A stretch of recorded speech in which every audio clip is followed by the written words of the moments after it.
All right, I'd like to call this Redevelopment Commission meeting for April 2nd, 2024 to order at 6:43. Please rise for the Pledge of Allegiance.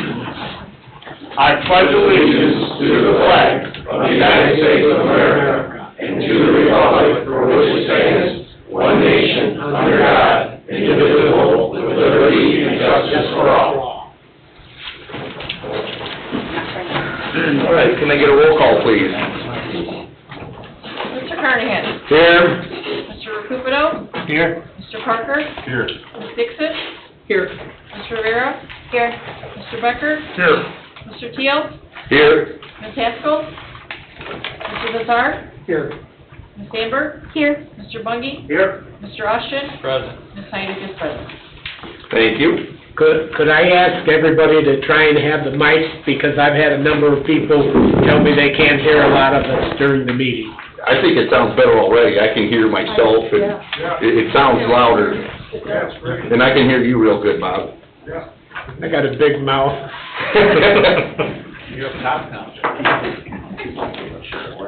All right, consent agenda. Item 1, approval of the March 5th, 2024 meeting minutes. And number 2, claims, Fund 404 in the amount of $65, Fund 804 in amount of $3,677.88. Do you have any questions?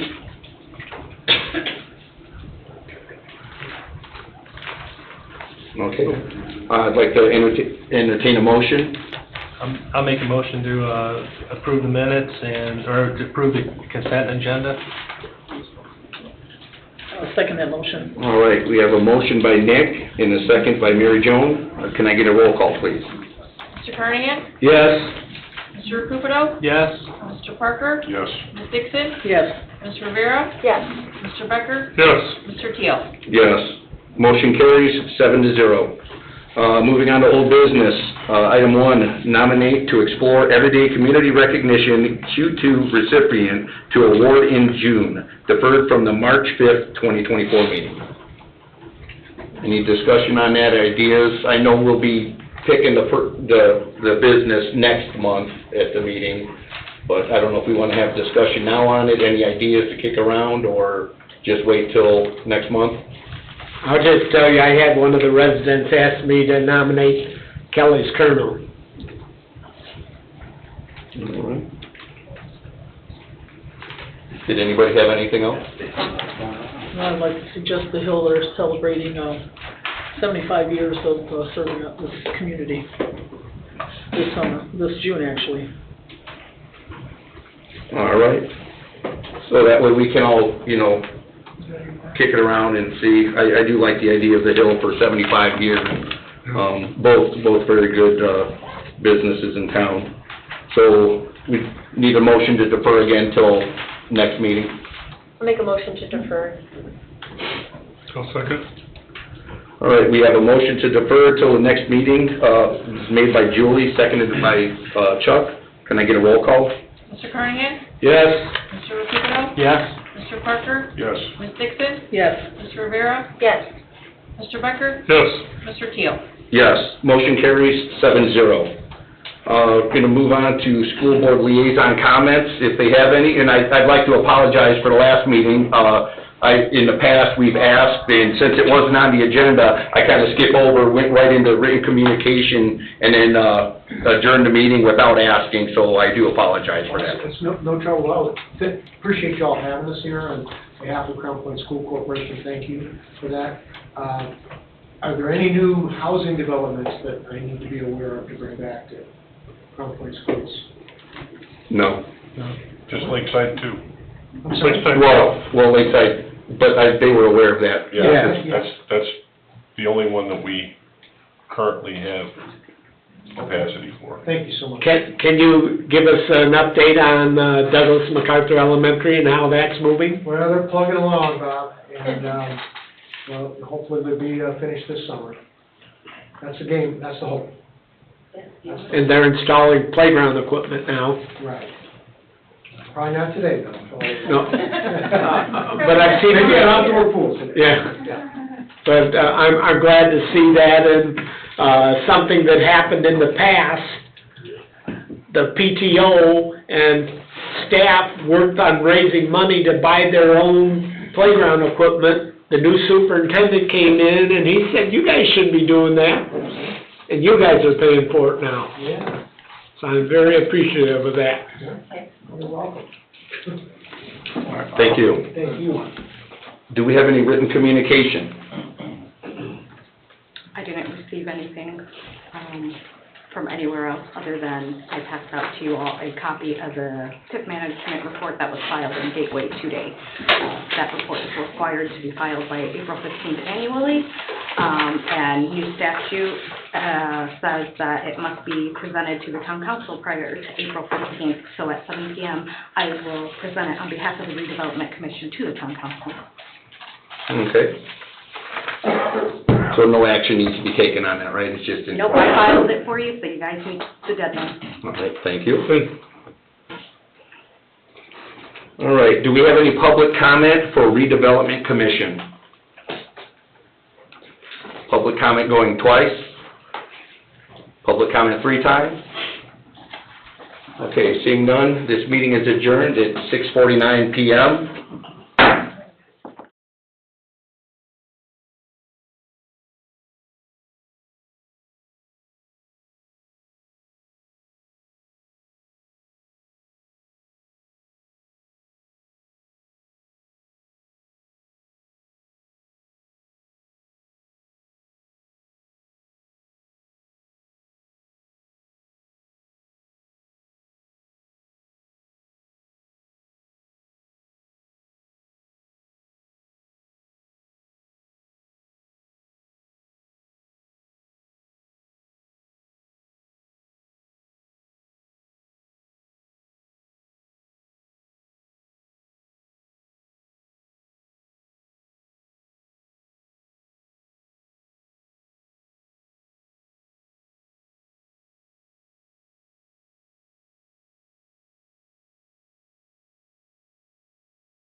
Good evening, ladies and gentlemen. Welcome to the Town of Cedar Lake Town Council meeting for April 2nd, 2024. Would you all please rise for the Pledge of Allegiance and remain standing for an opening prayer?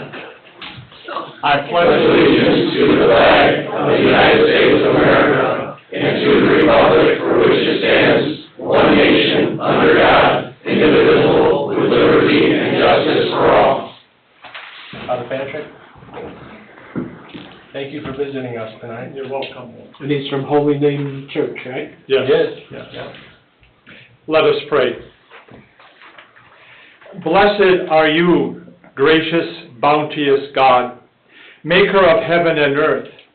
You have chosen us to be your people, and you give us your glory in everything we do. Be with us this day as we gather for this meeting, which will bring many peoples together. Help us to meet one another in joy and to work together for your glory, honor, and praise, and the benefit of our community, the Cedar Lake area. We praise your name forever and ever. Amen. Amen. Thank you, Father.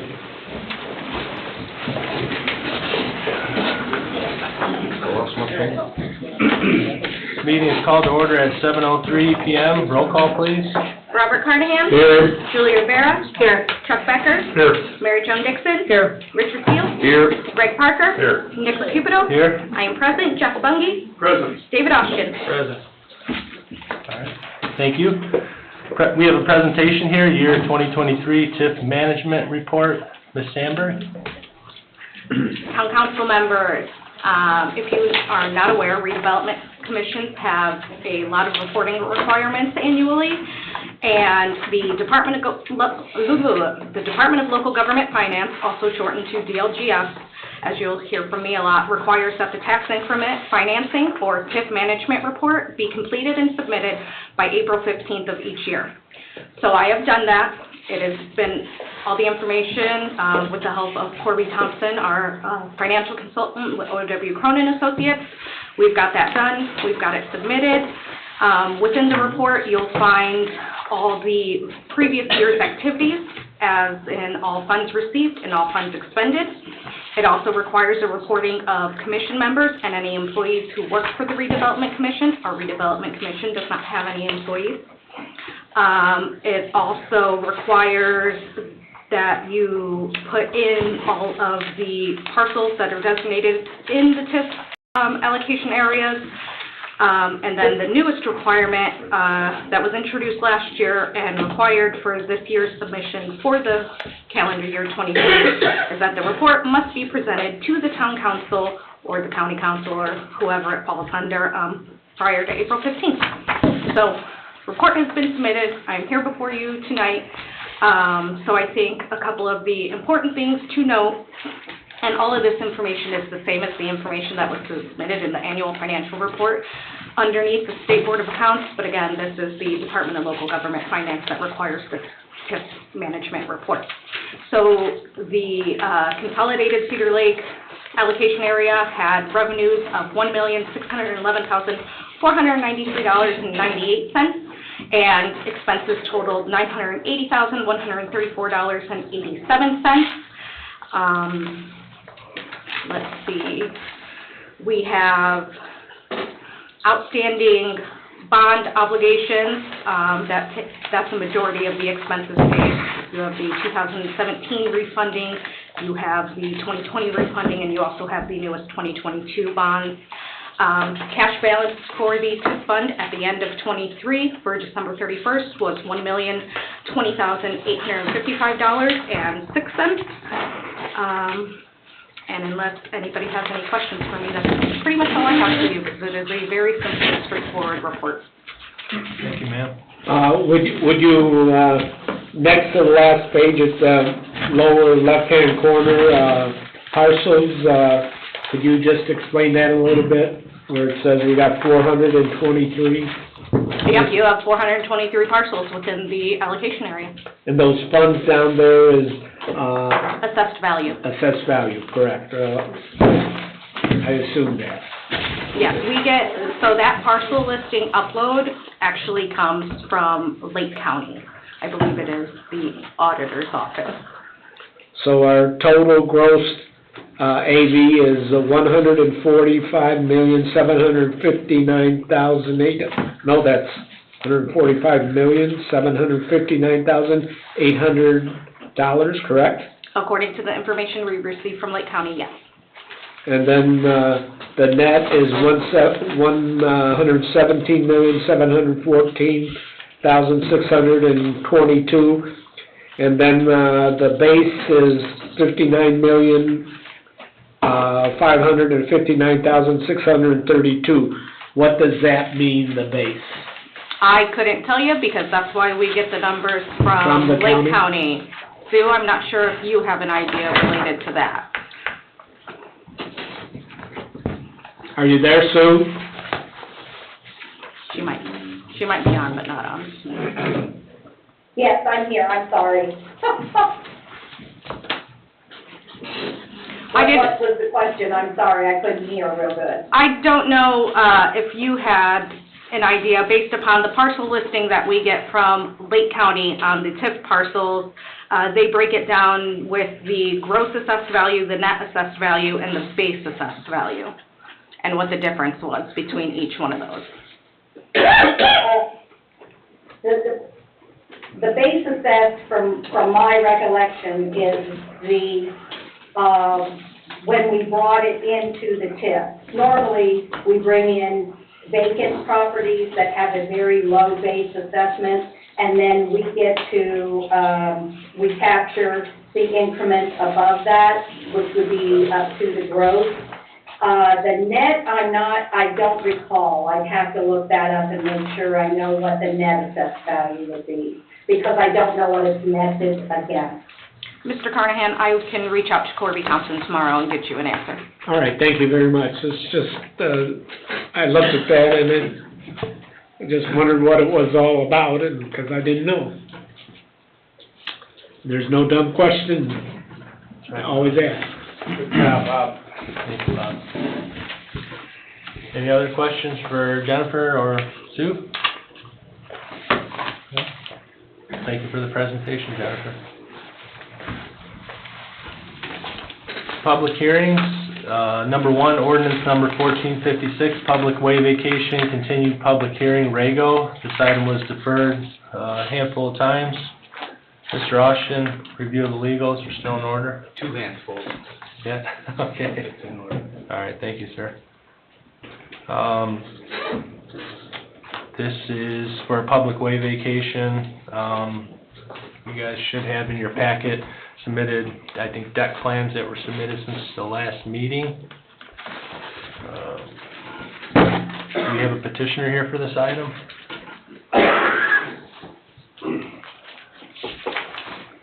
Good evening. Good evening. Hi.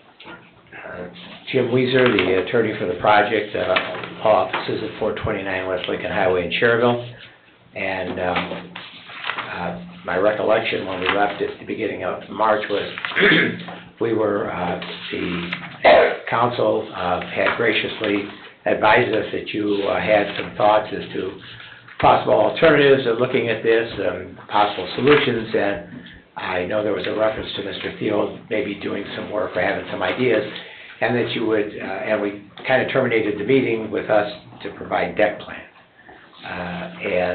The deck plans were provided the next day, and so I guess we were kind of waiting to get some feedback, and we never received anything, so we're here. Okay. Well, thank you for being here. So I did have a meeting, with Ashley Abernathy about this after I seen the deck plans. I know there's a couple of things that they're gonna also wanna see as far as the deck plans need to be shown on the site plan. As far as where it lines up on the property, which, on the current site plan, it doesn't show that. But with asking more on what's this gonna take to get this done, in a perfect world, if we were supposed to say, if we were gonna say yes on everything today and vacate this, it goes into a little bit more situation of, they're at the current state that with the lines there, that the building inspectors, none of them would be able to sign off on a permit. So So I spoke with a couple of the other council members on, even if we were to say yes today, that does not fix anything, because we would not get an inspector to sign off on it, you know, on their end. That with the deck would, you know, like I said, would need to be on the site plan. I was reviewing everything after I left Ashley's office, looking at the letter, the email, I should say, from the two previous town managers, Rick Everly, about the letter of no intent, or no objection, I'm sorry, where it goes down to second paragraph, he has gotten what is called a low-no letter of no objection from NIPSCO. That is a letter stating that they would allow the encroachment as long as it does not interfere with the NIPSCO utility. I spoke to Jill Tabor of NIPSCO about this matter. She was unaware that Mr. Rago was seeking a vacation of the public way. Had she known that, she would have had him fill out an easement agreement allowing NIPSCO continued full use of the public way for existing utilities as well as any future upgrades to the utility. He then would have to file an encroachment agreement with NIPSCO in order to build his deck in the easement. And so basically, the letter of no objection was for the 15-foot easement, not the 10-foot public way. So even if there was no issue with us saying, okay, fine, do it with the lines there, am I correct, Ashley? Nobody as far as the inspectors would want to sign off on that? Or Tim? Just with with that high voltage line over the deck, I don't think it's a good idea. I mean, the line needs to be relocated in order, it's not a service line, this is a high voltage line going to a transformer, so. Have you seen the deck plans? Yeah. So what do you see with the deck plans? Do you see any issues as far as, like, if you were to figure out where it would be on the site plan, since it does not have it shown on the site plan? The house is currently 1 foot off of the walking path, give or take. Well, I'm saying, let's just say that the walking path isn't there. Is there any other concerns or variances that would be needed? Without seeing it on the site plan, It's kind of hard to say. hard to say whether or not it's gonna meet all setback requirements. So, I had some ideas before I kicked it off, you know, a couple of people talking and stuff, seeing how close it is. I thought, you know, if it wasn't a deck so large, if it was more like a balcony or something like that, but then that kind of defeats the purpose of wanting a deck. I personally don't see any other way to resolve it other than having the lines move, to be honest with you. You know, just looking at everything that I see that we have in the packet. You know, with the NIPSCO's letter or the email from Rick Everly, that with those lines there, even if we were to approve it, I don't know if anybody else has any other ideas, but if we were to say, okay, fine, let's vacate it, you're gonna be back at square one with no inspector would be willing to sign off on it, so. And we've looked for other solutions, and it just winding down to the end of this thing, that's the solution, moving the poles. That was a solution we suggested 3.5 years ago that nobody was willing to look at on our behalf. I understand exactly what you're saying, and that's exactly what I respect the fact that you're looking at that as to represent your constituents. That would have been the thing to do. There was nobody willing to do that, especially whoever your representative was in that district had no desire to help us out. Well, that's unfortunate, but I don't want to keep deferring this. No, you don't have to defer it. No, but as long as I understand the inmates are leading the asylum here, and you're telling me that the council, the legislative and executive body of this town, if you were to make a decision to say, we vacate the right-of-way, your employees are going to tell you, they're not going to tell you that they're not going to do what you said. Because of the power lines. I don't care what the reason is, that's not the issue.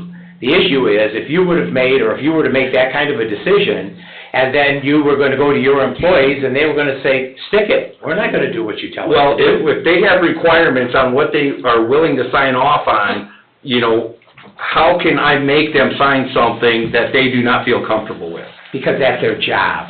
No, that's because not right. You're their boss. That is not right in my Because eyes. if you were to make that determination, you would be making it on the information we presented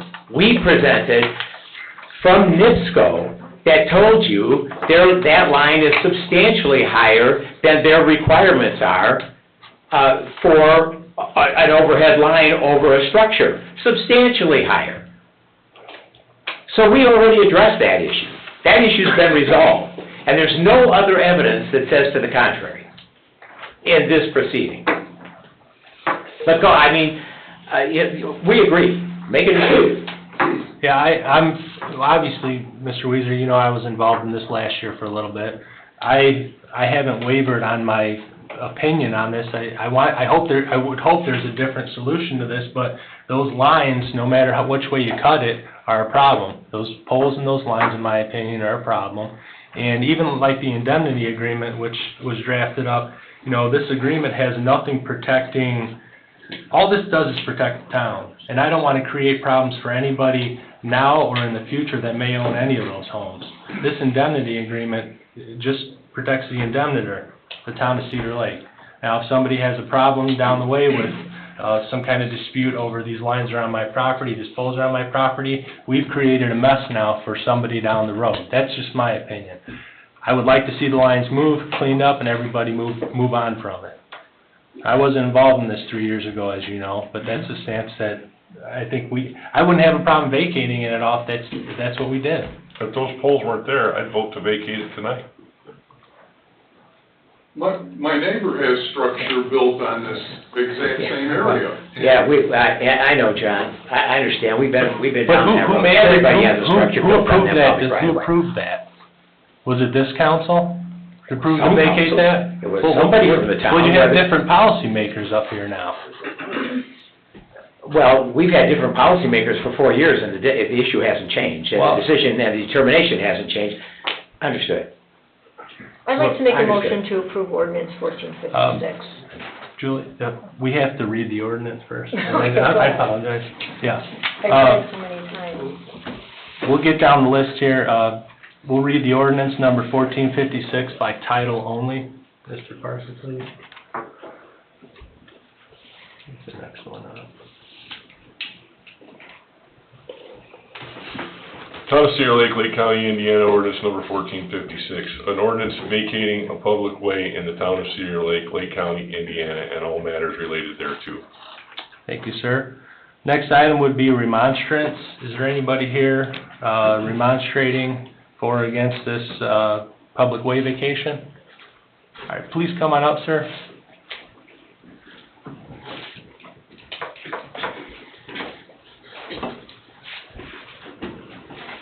Hello. Hi, I'm Mike Dolder, 8421 West 139th Avenue, Cedar Lake. I'm the president of the Lake Shore Subdivision Association. Since the last meeting, I sent you all a letter that I originally sent out last year on May 20th of 2023, which describes how we have NIPSCO lights on our lakefront property, the subdivision. And because of that, we provide NIPSCO any access they require. And in fact, on October 18th of last year, NIPSCO came down and serviced and changed insulators on those poles, so they can get access through that area. Now, this easement was established in 1926, when the Monon Railroad traversed the shore. Mr. Carnahan, do you know when the Monon Railroad was moved away? No, I don't. It was a long time ago, though, right? Yeah, Yeah, so I never saw it. after that, they sold the property on the other side of the easement. The former railroad right-of-way was sold to the adjacent property owners. So this walkway easement hasn't been used. There's fences across it, there's grills, things like that. So it's no longer needed as a walkway. You guys have given this to NIPSCO, which, I don't know, I just think it's disgraceful the way the Regos have been treated by the town. And I think all of you campaigned on your leadership skills and common sense. And to me, a no vote is just a CYA vote that shows no more courage than that gavel you bang. And I think it's time for justice for Rego. Justice for Rego. Any other remonstrators here, this item? Last call. Okay, remonstrance is now closed. Mr. Weiser, can you please step back up? Sure. Thank you. Town council discussion? Yeah, we have certainly looked at every common sense way to solve this problem without creating a problem down the road in the future, up to and including possibly moving that walkway, creating a right-of-way utility easement. And as Rich stated, we can't make a building inspector sign off on something that he's not comfortable with. I'm not in the habit of forcing employees to do things that they're not comfortable with. And in fact, up to just recently, we had a water permit that was requested for someone to sign. Our water guy said he's not comfortable with it. It was passed to Mr. Recupero. He said he wasn't comfortable signing it because there is liability that goes along with these things. We're just trying, and frankly, we said that we were willing to work for a solution. The solution in this case, unfortunately, is everybody's belief that moving the poles, and I don't know what the cost of that is, but Mr. Rago winds up with the property in a vacation if the poles are moved. He gets what he wants if the poles are moved. So I don't know if that is cost prohibitive, but I think we should certainly look at what that's going to cost and try to move forward from this. I know we're not happy with, if there was any other common sense way to do this, we would have pursued it. But I just don't see what it is. Mr. Austin, is this a single reading ordinance? 2 readings. 2 readings required? Okay. It's just like up here, safety buildings. NIPSCO demanded an easement for them to service the safety buildings, otherwise they wouldn't provide the electric. So we had to get an easement for them to provide it. And if we do, we have to have some kind of That was just for a transformer. Right. That was not overhead lines either, it was Right, just that's a just a transformer. I don't have any problem vacating that as long as the lines are moved. I'm not big on creating potential problems for folks down the road, that's all. And there might be people that feel like that's not working with somebody or unreasonable, but I feel like that's unreasonable, and I'm okay to sleeping at night with that decision. We want to work with Mr. Rago, but the poles, I mean, the only solution is moving the poles. Look for one hard, can't find another solution. So, if there's no more discussion, this is, as Mr. Austin said, this is a 2 reading ordinance. We had the first reading. Somebody be willing to make a motion, or are you looking to defer to? Nope. No? Okay. You'd like a decision tonight then? Would have liked a decision 3 years ago, so sure, we'll look forward for it Okay. tonight. Would anybody like to make a motion? I would like to make a motion to approve it, because in my mind, if we're vacating it, it's vacated, it's not ours. The town is not going to be held liable, and to think of, okay, other neighbors might move in down the line, something might happen. I feel like it's, in the past, even before my time, things like this have been vacated. And I feel like you guys have jumped through hoops, and I was on the previous town council. I've always pretty much said that this should be vacated, but you have jumped through every hoop that you've been asked to jump through. I've seen it, I followed it. I'd like to make a motion to approve it. Okay. Thank you, Julie. Do we have a second? We have a second to approve the first reading of ordinance number 1456. Last call for a second. Motion dies for lack of a second.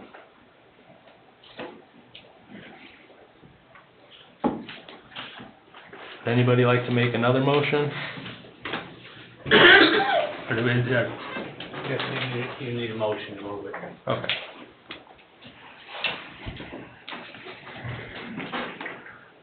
Is there another motion? Well, if we're at a stalemate, Attorney Austin. We can defer it to the next meeting. Okay. Would you be willing to look into the cost of moving the poles? I have no idea. How could I possibly answer that? Had no idea. This is the first time I ever heard about moving poles. So how could we possibly know if we could look into that situation? If the matter's deferred, we'll do what we have to do. I just asked if you'd consider looking at moving the poles. No, you didn't ask me. I said, you said, do you know? And I said, no. Yeah, if you want us to look into it, we'll do what we have to. I mean, if you want us to do the job of what a councilman should do, absolutely we'll do it. You want us to look up how much to move the poles? Is that what you're saying? Here, let me tell you something, Rich. And I don't like telling stories. I was a town councilman in Highland for 8 years. I can't tell you how many times in the 8 years I was a town councilman that when there was a problem with NIPSCO, or there was a problem with the sanitary sewer that needed to be addressed, we looked into it. We didn't tell the homeowner to look into it. We said, look, we'll check it out first. We'll work with the utility because we know how difficult it is to work with utilities. Well, I'm your council person.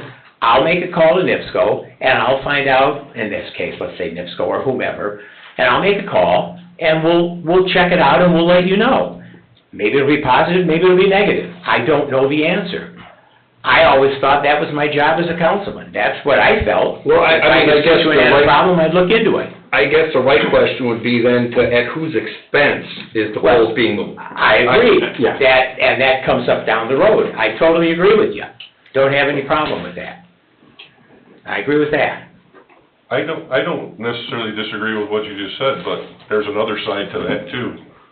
And no, nothing against Mr. Rago, and no offense certainly here, but when Mr. Rago did what he did with the property, the project, he knew that the house was 1 foot off of a public right-of-way with utility poles in it, and he put a door there anyway. If that had been considered in the original plan and dealt with in the original plan, we wouldn't be here tonight. Number one, there are no poles in the public right-of-way. The poles are outside of the public right-of-way. The only thing that is a NIPSCO power line, almost 30 feet in the air, 25 to 30 feet in the air, crosses what is designated as a public right-of-way that hasn't been used by one for so long that even Mr. Carnahan can't remember. Well, the fact is, it's still being used as a utility easement. And as long as it's being used as a utility easement, it's a utility easement. Okay. Just point of law, it is not a utility easement and never has been. There are active utilities in a public way. Crossing a public way 30 feet above it. Sounds like a utility easement. It's not. There's no recorded easement, you'll never find it. Mr. Austin, do you have anything to add to this? Completely discretionary on your part, how you act here tonight in your legislative function. Statute says you may consider and approve an ordinance if you deem appropriate. That's discretionary, and you're at decision time, or you're not. I stand by my statement that I want to work towards a solution for Mr. Rago, and I feel like the solution is moving the poles. So, I mean, we could certainly look into it. Cost wouldn't be incurred by the town. It would have to be incurred by Mr. Rago. And then I certainly don't have a problem voting to vacate that walkway once those poles are gone. Appreciate that. Okay, we have a motion to defer this item until the April 16th town council meeting. In that motion, does it have to also be that we would look into the... Is that what we're offering to do? Mr. Chairman? Yes, sir. Kind of a slippery slope you're going down, where you have a petitioner kind of guiding you in what your legislative duties and responsibilities and how you fulfill them are. If you want to include that in a motion, you can, but it's not really advisable. Okay. Defer the item? You stand by your motion? Yeah, so moved. Okay. Do we have a second? I'll second. We have a motion by Mr. Parker, seconded by Mr. Teal to defer this item to the April 16th town council meeting. What is the motion? Is it, we're not looking at... I believe that was Mr. Parker's motion. The motion is just to defer. Yeah. I'm sorry, Nick, when did you say the next meeting was? I think, it's 2 weeks from today, right? April 16th? Okay, since we're gonna be the ones responsible, and NIPSCO isn't fastest in getting, could we defer it to a meeting past that, so we have an opportunity to use the appropriate amount of time we're gonna need? We don't have a meeting the first week of May due to the elections, I believe. So that would have to be... The third Tuesday, whatever that is. 21st. 21st of May? Yes. Is that sufficient? Yes. Okay. Do you amend your motion? Yes. May 20, Yes. May 21st. Contain those dates, May 21st. Rich, do you still second that motion? Yes, I do. Okay. Discussion on the motion? Roll call, please. Robert Carnahan? Yes. Julie Rivera? Yes. Chuck Becker? Yes. Mary Jo Dixon? Yes. Richard Seal? Yes. Greg Parker? Yes. Nick Recupedo? Yes, motion carries 7-0. Thank you, Mr. Weiser. Public comment on agenda items. Public comment on agenda items only. Please step up and state your name and address for the record. Hey, Becker. Hello, council. John Foreman, 12745 Parrish Avenue, Cedar Lake, Indiana. Jennifer, I had a question for Sue, if Sue's still on. Per your TIF management report, of the 423 parcels equaling the exuberant amount of money that was documented, would that money be able to be used for a sewer treatment plant? I don't know, Sue, if you're still on or not, and/or projects related to sewer. Did you hear the question, Sue? Yes, I did. I'd have to do some research on that because TIF is you're supposed to use it to benefit the district, and I'm not sure how that would play into it. And I think since Corby has worked more with Jennifer on the TIF, we probably should rely on his opinion on that too. Okay. Jennifer? I'd be willing to reach out to Corby to get his opinion on it. Okay, I think that would be good for all taxpayers to know. Thank you. Thank you, Mr. Foreman. Yep, you're welcome. Any other public comment on agenda items? Last call? Mr. Chairman, I have a Yes, sir. question, just a matter of protocol. I met with Ms. Dykstra this afternoon about some just tweaks or amendments to the farmer's market resolution. Would you like her to speak on those items now, or do you want to wait until next time? Yeah, we can wait till we get to the resolution. Okay. That's A couple concerns that we had together today. okay. Yeah. Yes, sir. That's my question. Okay. Thank you. Public comment on agenda items is now closed. Consent agenda, 1 minutes from March 5th, 2024. Claims all tax funds, $215,443.65. Wastewater operating, $171,372.13. Water utility, $51,115.70. Stormwater, $10,206.23. And payroll from March 28th, 2024, including March 28th, 2024, and April 1st, 2024, $291,699.31. Any questions or discussions on the consent agenda? If not, do we have a motion to approve the consent agenda? So moved. Do we have a second? I'll second. Motion made by Mr. Becker, seconded by Ms. Rivera to approve the consent agenda. Any discussion? Roll call, please, Jeff. Robert Carnahan? Yes. Julie Rivera? Yes. Chuck Becker? Yes. Mary Jo Dixon? Yes. Richard Seal? Yes. Greg Parker? Yes. Nick Recupedo? Yes, motion carries 7-0. Turning the page, ordinances and resolutions. Number 1, resolution number 1347, 2024 Summerfest resolution. This item was deferred on February 6th, February 20th, and March 19th, 2024. Attorney Austin, do you have anything for us, sir? This is a clean version of the latest document concerning this function. Mary Joan forwarded me some information. We completed the space holders. It looks clean. I didn't hear anything otherwise. Very good. Okay. It's all fine-tuned. Any other discussion? I have a question. So Summerfest used to pay $1,000 a day, and I see that's been reduced to $500 a day. Is there an explanation for the difference in cost? As I stated before, we're paying for our own insurance now. When the town covers the insurance, they don't do that anymore. Okay, and last year, did you pay for your Correct, insurance for the last 2 years. Okay. I just, I have a hard time with that just because of the fact that that kind of offsets the overtime cost for police, fire, public works. I don't know about fire and public works, but I know police was over $10,000 last year.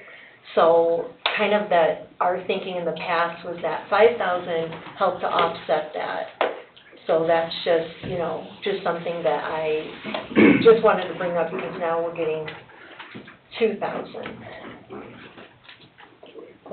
That's my only concern with it. Thank you, Julie. It was only $1,000 for each day they had festival. So when they had it 5 days, it was 5,000, and when they had it 4 days, it's 4,000. Okay, you're right. So now it's 2,000. Okay. Okay. Do we need a reading of this resolution? By title. By title only? Okay. Mr. Parker, would you please? Town of Cedar Lake, Lake County, Indiana, Resolution Number 1347. A resolution establishing the basis upon which the Town of Cedar Lake shall participate in the year 2024 Cedar Lake Summerfest event and all matters related thereto. Thank you, sir. Any other discussion on this item? Now, do we have a motion? I'll make a motion to approve resolution number 1347. Okay. Do we have a second? I'll second. Motion made by Mr. Becker, seconded by Mr. Teal to approve resolution number 1347, the 2024 Summerfest resolution. Any discussion? Roll call, please, Ms. Amber. Robert Carnahan? Yes. Julie Rivera? No. Chuck Becker? Yes. Mary Joan Dixon? Yes. Richard Teal? Yes. Greg Parker? Yes. Nick Recupero? Yes, motion carries 6-1. Number 2, resolution number 1350, Farmers Market Coordinator Agreement. Attorney Austin? This is the same thing. I drafted this based upon the information I was provided. It claimed to its delivery here last week. I did ask Jeff to make sure that Ms. Dykstra got a copy, and that's happened. And there's probably a few changes as a consequence. It doesn't sound like there are any major changes, however. So the format and content are pretty close. Thank you, And sir. there'll be an explanation, I presume. Hi. Ms. Dykstra, would you like to come up here, please? Good evening. Kelly Dykstra, 13701 Lowerman. I don't know if I need to say the address thing or whatever, but... You kind of got it, So yeah, Jeff and I met this afternoon and we went through several sections of this. I think some of it was just, you know, communicating back and forth with Mr. Austin about like certain things. So the first thing is in section 1 about the rain dates. It pretty much reads that the 5th Wednesday is going to be provided for those rain dates, but then the very last sentence says no rain dates will occur for the farmers market event, so that just needs to be corrected. Something new that was added in this year was making sure that there was always going to be at least one spot reserved for the town. I just want to make it known to the community that it can be more than just the town. It could be for different other events that need to, you know, people that want to come promote other things. It doesn't have to be just one. So when I was talking with Jeff earlier, if he has something that he wants to promote, and then maybe soccer needs to be promoted, and then maybe at the same time, you know, the fire, you know, whatever it is, other people can come too. So he was going to add that in there. Thank you. And then section 3 talks about that the town shall provide water and sewer. We have never had access to water before. We've had maybe a couple times people fill up a bucket out in the field at that pump thing, but we've never had anyone hook up to water. I don't even know where the water access points are actually, and we don't use any sewer. So, also it's talking about that we would have assistance from the street department, the Parks and Recreation Department, Department of Public Works, for all these things. Those are things that we really haven't had before, so I don't know if maybe this is a new thing, and you guys are offering to help out in more ways with those types of services. So that was something that I would like clarity on. Also, in that same section 3 talks about how I could be doing repairs to the in-ground electrical system at my expense. I don't plan on doing any repairs of any sort with the sewer or the electric or anything like that. So, And you've never touched the electric before? I have never, and that was brought up to me today, and I have never had anyone come in and alter anything on any of the electrical or anything. All we've ever done is put a plug in an outlet. So I don't know where that came from or how that Is it just got talked about. standardization that you guys did when you worked on these things, or is it? It is. Okay. We were trying to make the agreements similar or closer to identical. Okay. Easier to administer, easier to operate. Yeah, I suppose just streamlining these resolutions was the goal. Yeah, so anyway, I don't know, I just thought that maybe, I don't know if you guys were like wanting to provide someone. The first 4 years that I was here, I had Dale Gergel, who was just pretty much, he would come in, he would check in with me. If there was like a big tree limb down or something random, he would help me. If the tables weren't put back in a nice way, we would, talk about how we wanted them to be more organized. He would, check on the garbage cans, that kind of thing. I didn't have anyone do that last year. And it did make things a little bit harder, so by reading this, I was like, well, maybe they're gonna give me someone again this year that I could just call if there was an issue, so, it's very few times that we have issues, but, if there's a storm the night before, there could be a giant limb when I show up, it would be nice to have a phone number of someone that could take care of that. So you haven't, since you've been doing this, you haven't had really a direct point of contact with the town? So, yes, I did. Emergency. Tim King stepped in a little Okay. bit, and then Mindy would come unlock the electrical boxes. And I'm sure if I had a major problem, I could contact Mindy, and I'm sure she would have gotten me to the right person. Okay. But I guess just by reading this, I was wondering, is there going to be someone from one of these entities that's mentioned here that's going to be, on call if, something happens? I mean, if any of those things did happen, we would have to take care of them. Right. And it's just like opening electrical boxes. Mhm. And water and sewer, that really reflects the bathrooms. That doesn't mean you Okay. charge water and sewer. It's just that in order to have bathrooms, it's in the summer. Jeff and I thought maybe that was the case, but Yeah, that's we what it just is, yeah. felt like it would be good to have clarity on it, Mr. Chairman, Yes, sir. these are important points. It sounds like some bullet listings could be made to modernize or make more accurate what the terms are that were presented. Please note this is a draft, and I hope to have this with Jeff and/or Ms. Dykstra. We're very, very close in most of these comments.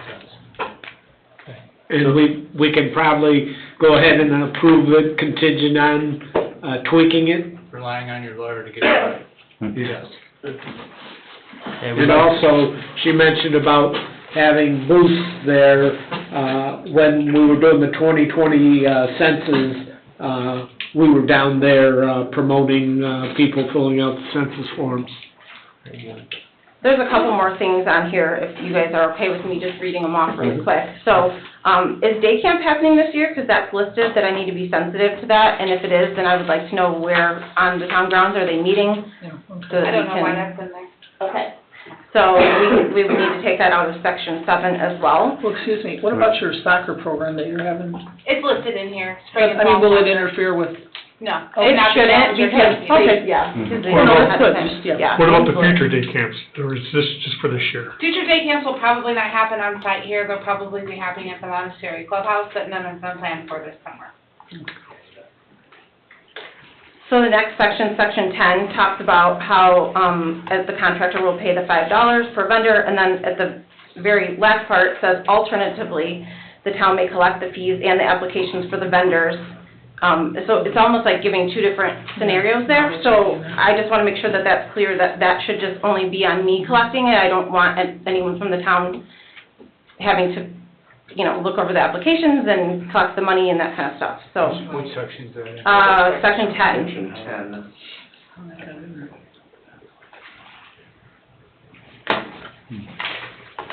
The next section that I had a question on was the COVID-19, section 13. Is this something that it talks about, like, it's subject to revision, modification, alteration, amendment at any time related to the event of public safety? I explained that in the letter. I said, just leave it alone this year. We're trying to get this done. It'll come out next year.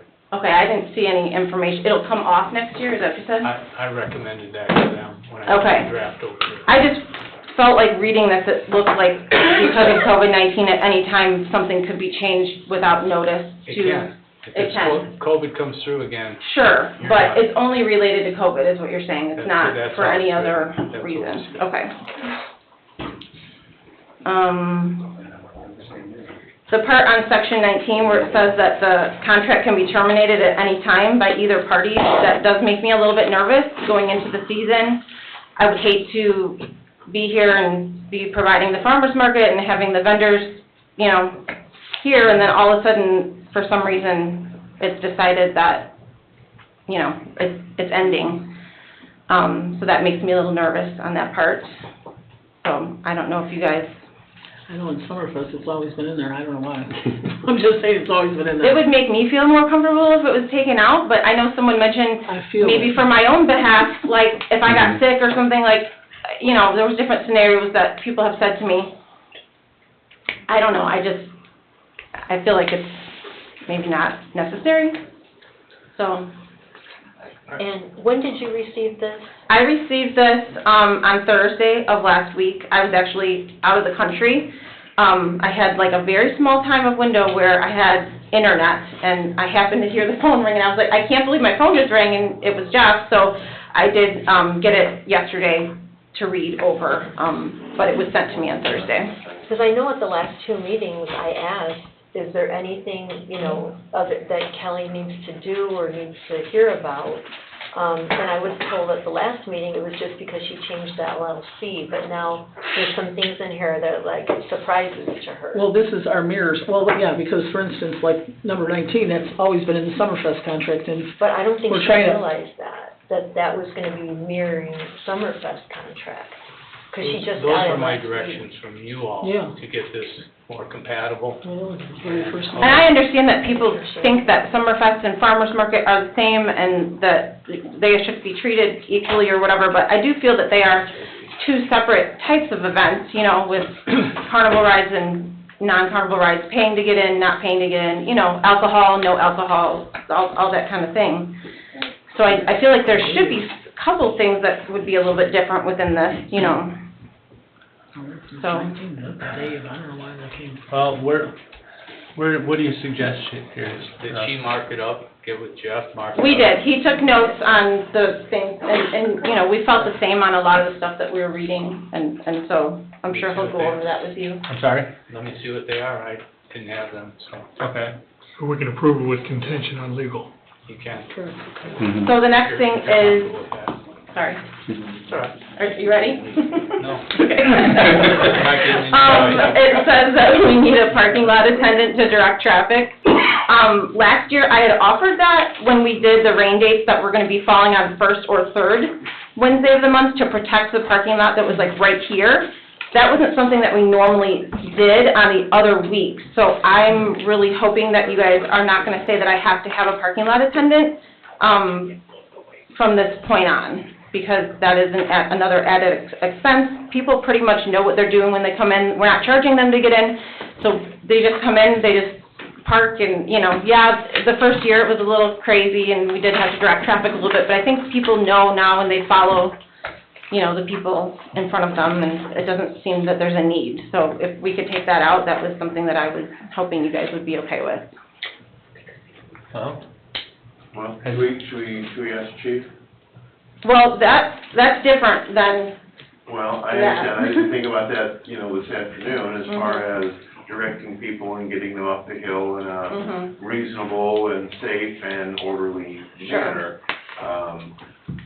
I kind of get what we were talking about earlier, as far as having to police the front parking lot here because of planning commission night, but obviously that's not gonna be an issue this year. Right, we're not having it on those nights, But- yeah.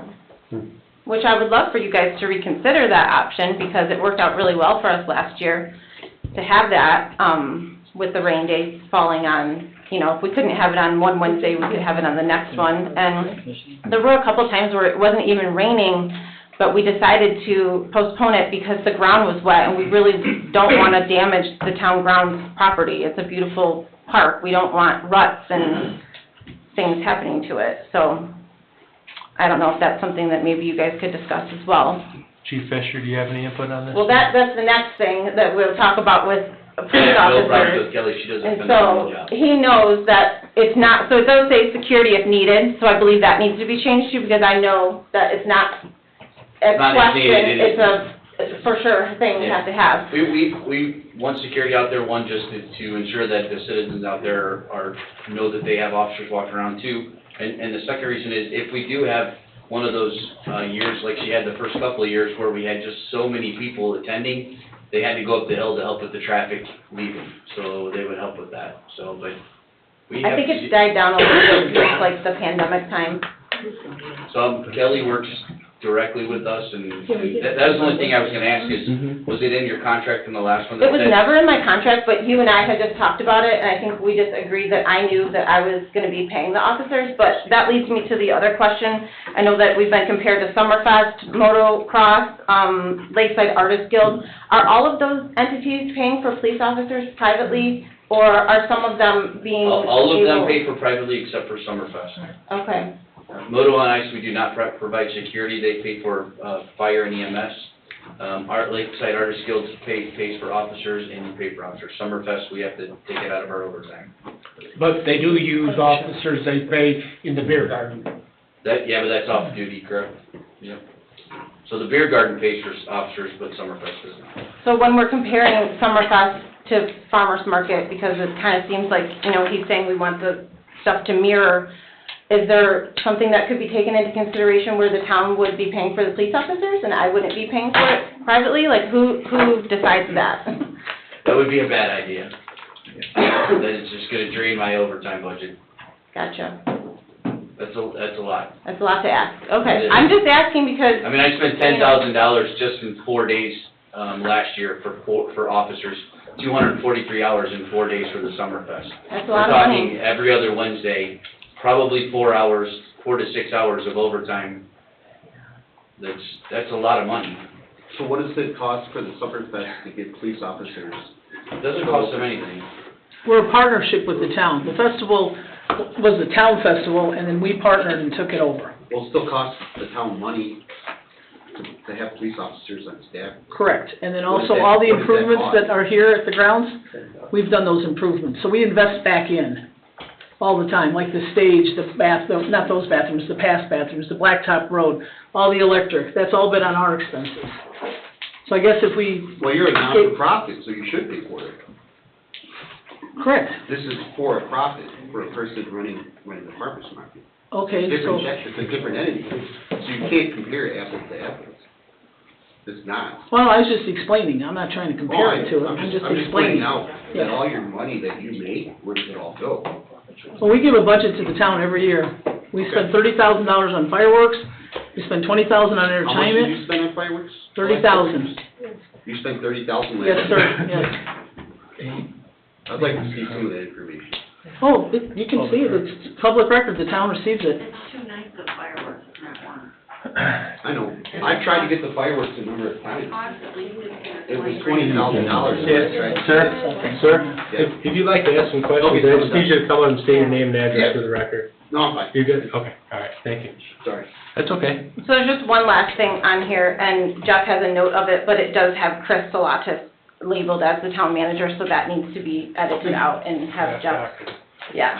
So that was, I think that was pretty much everything. Okay, we can get this handled, we can still, Attorney Austin, with everything that's been brought up, we can still get this handled, pass it, contingent on. Of course. Legal, okay.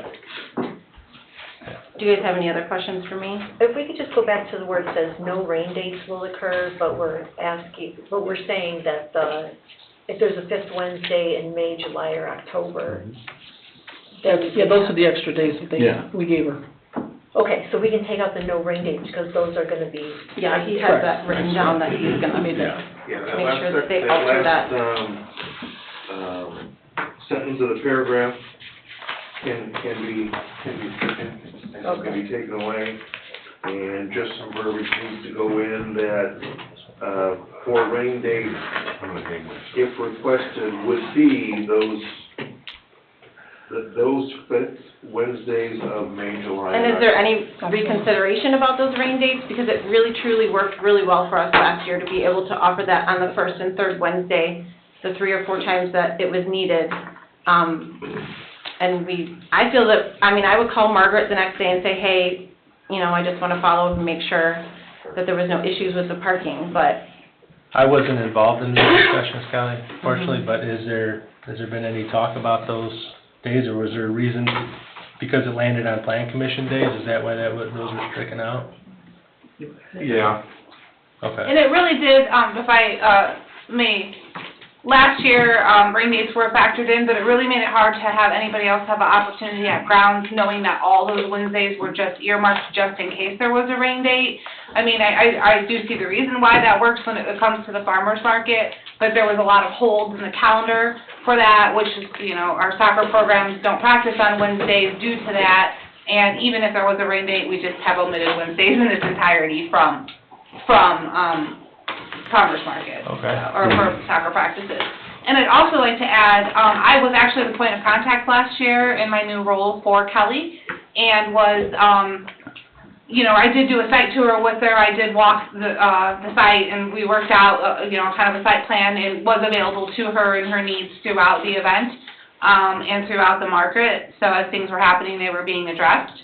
And I would love for that to be the case again this year, if that's how it's worded, because she's amazing to work with. And thank you, Kelly. I appreciate that. It's helpful to have people that you work with that like their job and, I literally was getting calls at like 9:30 at night, like, oops, we forgot to lock the box, and I was totally cool with it. I think there is some confusion because I actually had a conversation with Mary Joan today about Summerfest, about duties, roles, and responsibilities. That verbiage is kind of in there, but as long as there's an agreed upon what we're doing in addition to, I don't see that it has to be 100% outlined. We're here to help make things work in the community. So. Appreciate that, Mandy. Thank you. And I heard that there was one person that complained about the plan commission meeting nights, but I never heard any when I was here at the plan commission. I didn't even hear one person. But I was told one person complained. Okay. I got a suggestion, maybe. Yes, sir.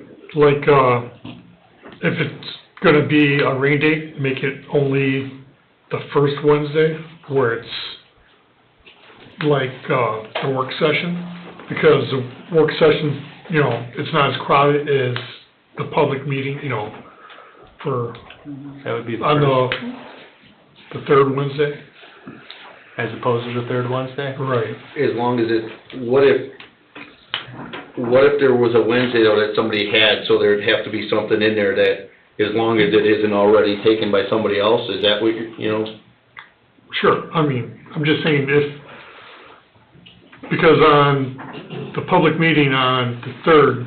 Just so there's no conflict if there was something else coming for like a one-time thing. Any little bit of extra you guys can do for that would be very helpful, just because there are so many people that are relying on being there as the small business owners, but then also the people of the town, want to come and attend it. The only bad thing would be basically from the weekend. Is there just a way that you can leave the Wednesdays open, take that out of the contract, so that if it does happen to be a rain date, that she can then reach out to the town and say, hey, we had a rain date, can we move it to this next one? If it's available, If it's available, that leaves them open, for anyone else, but it also gives her the opportunity to actually ask to use it because of something, or in a case where she has come and said, hey, I'm not gonna use the grounds this Wednesday because we had so much rain the last 3 days, it would tear it up. That's a benefit to us as well. Sure. And I do agree that those should just be padded in if that is a consideration. So when those dates do go on the calendar, if it doesn't interfere with your planning commission meetings, that you just give the adequate Wednesdays as an opportunity to. I would definitely feel more comfortable with the first Wednesday, you know, like Chuck said, with work session more than a regular scheduled plan, you know. Yeah. Good idea. Okay. We got notes, Jeff? Well, I guess we do. Okay. So we're striking the 5th Wednesday, or we're still making the 5th? You still want the 5th Wednesday? I think In it would addition be to the nice to first have Wednesday, all if the it's a rain Wednesdays, day. of whatever you're willing. Okay. Do you want to take them off of rain date status? The 5th Wednesday? We're not gonna have it if it's not a rain date. Like, I'm not gonna add an extra farmer's market. Okay. Just because, yeah. And then who would be the contact for that? Jeff, you would work with Mindy on that? On the first, like you guys would work together? I was instructed from the town manager's office when the rate Okay, dates were I going to just wanna go make into sure we effect. caught Yeah. that. Okay. Yeah, there was conversations had with them, because it's the agreement with the council, not the farmers, so. And you would like to know who you gotta call if you got a problem. I mean, yeah, both of those things. Yeah. I used to call Margaret, and then she would let Chris know, so I can call, yeah, you just give me your information, so I can get a hold of her, or Jeff directly. You seem to be good with texting, so, I mean, however you guys wanna do it, I just wanna communicate. Look at me now. You took with me when I texted him, I don't know about you guys, but. Oh, so you're saying he's ignoring me? Didn't see that giant flip phone he had. Yes, we'll coordinate. Kelly, you all good otherwise? Yeah, I mean, Okay. this is all the things that, you know, I wish that if I would've had this sooner, I could've asked you guys these questions sooner. You know, I feel bad that it's coming to this time where it's like literally it's a little over 4 weeks, you know, and it's not ready yet. It's a little bit of an unsettling feeling. My insurance guy's like, hey, are we gonna get this ball rolling? And I'm like, I don't have the contract yet, so I can't go ahead. You know, there's just certain things that A has to happen, so B can happen, so C can happen, and, you know. I can almost make a promise that it'll be a little bit easier next year. I hope so, Okay. because, you know, these meetings are fun and all, but, you know, Yeah, you got a family. not as fun as, you know. All right. Mr. Parker, would you mind reading this resolution number 1350 by title only, please? Town of Cedar Lake, Lake County, Indiana, resolution number 1350, a resolution establishing the basis upon which the town of Cedar Lake shall authorize and approve and conduct a farmer's market for the year 2024. Cedar Lake Farmers Market season, engage a farmer's market coordinator for the same and all matters related thereto. Thank you, sir.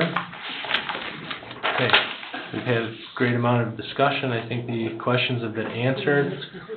Anybody willing to make a motion on this item, contingent the modifications and legal? So moved. Okay, do we have a second? I'll second. We have a motion by Mr. Becker, seconded by Mr. Teal to approve resolution number 1350. Any discussion? Based on legal and Yeah, discussion. yep. Yeah. Okay, that's what I wanted to know. Yep. Okay. Roll call, please. Robert Carnahan? Yes. Julie Rivera? Yes. Chuck Becker? Yes. Mary Jo Dixon? Yes. Richard Teal? Yes. Greg Parker? Yes. Nick Recupedo? Yes, motion carries 7-0. Ms. Dykstra, thank you. Thank you, guys. Yeah. Do I need to meet with someone to, I mean, I know I need to sign it, but do I need to, like, Yeah, organize? get in contact with Jeff. We'll get this Okay. stuff tweaked and then, yeah. So maybe I'll hear from you once you get the information? Once I get it, No. we'll have a conversation with David, we'll get the, couple items addressed, and, we'll get it knocked out, as quick as we can. Okay, and I guess just one more question, I just wanna be clear, is Mindy gonna be my point of contact then for, like, during the day of the market, if there's an issue of something? Are you I seem, you we comfortable seem to with that, work Mindy? very well together, and if you want me to continue, I am willing to do so. I think that makes sense. Thank you very much. Thank you so Yeah, much, thank you, everyone, thank you. Yep. Thanks for your patience. Okay. Moving on to BZA plan, variance of use. Actually, we have a public comment line item here. Kirsten, was that for? For the farmer's market. Oh, that was just for the farmer's market, okay. Okay. Sorry. BZA Plan Variance of Use 2024-06, James. This was given an unfavorable recommendation from the Board of Zoning Appeals at March 14th, 2024 meeting. Hello. Hello, Jennifer James, 16901 Thackeray, Oak Forest, Illinois. Hello, Ms. James. Okay, you were obviously at the BZA recently. What did you guys have going on here? What was the proposal? Well, the property was marketed to us that it was a 2-unit, that the previous owner had converted it to a single family. When we talked to the realtor, he said that the previous owner had started a second unit again back in the building, that if we purchased it, we'd be able to turn it back into a 2-unit. So we had an appraisal done on it. They did come back that it was a 2-unit according to tax records, that it was an R3 grandfathered in for a multi-unit property. So my partner actually went ahead and purchased the property because I had 2 other transactions going on at the time. Now we're trying to buy it back from my partner, and the bank won't approve the loan unless we got clearance from the town saying that we can legally put it back to a 2-unit. So that's why we're here trying to put it back. For 112 years, it was a 2-unit property. 12 years ago, in 2012, somebody converted it to a single family. Like I said, they had already started building the second unit before it was even purchased. Thank you. Mr. Carnahan, are you attending these BZA meetings still? Yeah, and, I can't remember it all. Dave, help me out here. I can remember. Oh, okay. Abernathy, hello. Hi. So it did receive an unfavorable recommendation from the BZA at a 5-0 vote to send an unfavorable recommendation to the town council for the conversion of this single family back into a 2-unit. There was concern expressed about it being able to be converted back to a 2-unit, being able to meet code, making sure that there was enough proper ingress egress. There would also need to be all new systems installed for both units, as well as there would need to be a new tap installed. She keeps talking about a conversion back to 2-unit. There was never any building permit pulled for that. The last building permit that I have on record is when it was converted into a single family in 2012. So by our town records, it has been a single family unit for the past 12 years. Okay. All right, thank you, Ms. Abernathy. Okay, we have a certification here from the Board of Zoning Appeals, giving an unfavorable recommendation unanimously to the Town Council, 5 in favor, 0 against. Is there a motion on this item?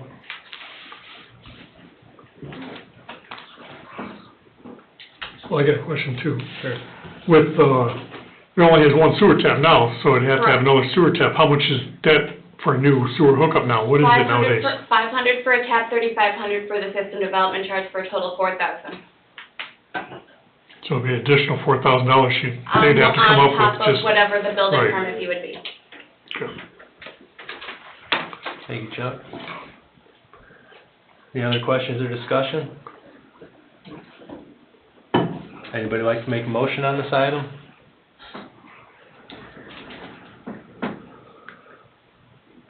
Anyone like to make a motion? So is it a possibility for it to be converted back in, and, at how much, as far as, what all would they need to do besides the sewer tap and everything else, Ashley? And can you, if they had that all in place, go into BZA to get it turned back into 2-unit, There would need to be multiple ingress egress windows installed along the basement, as well as the second form of ingress egress from the basement.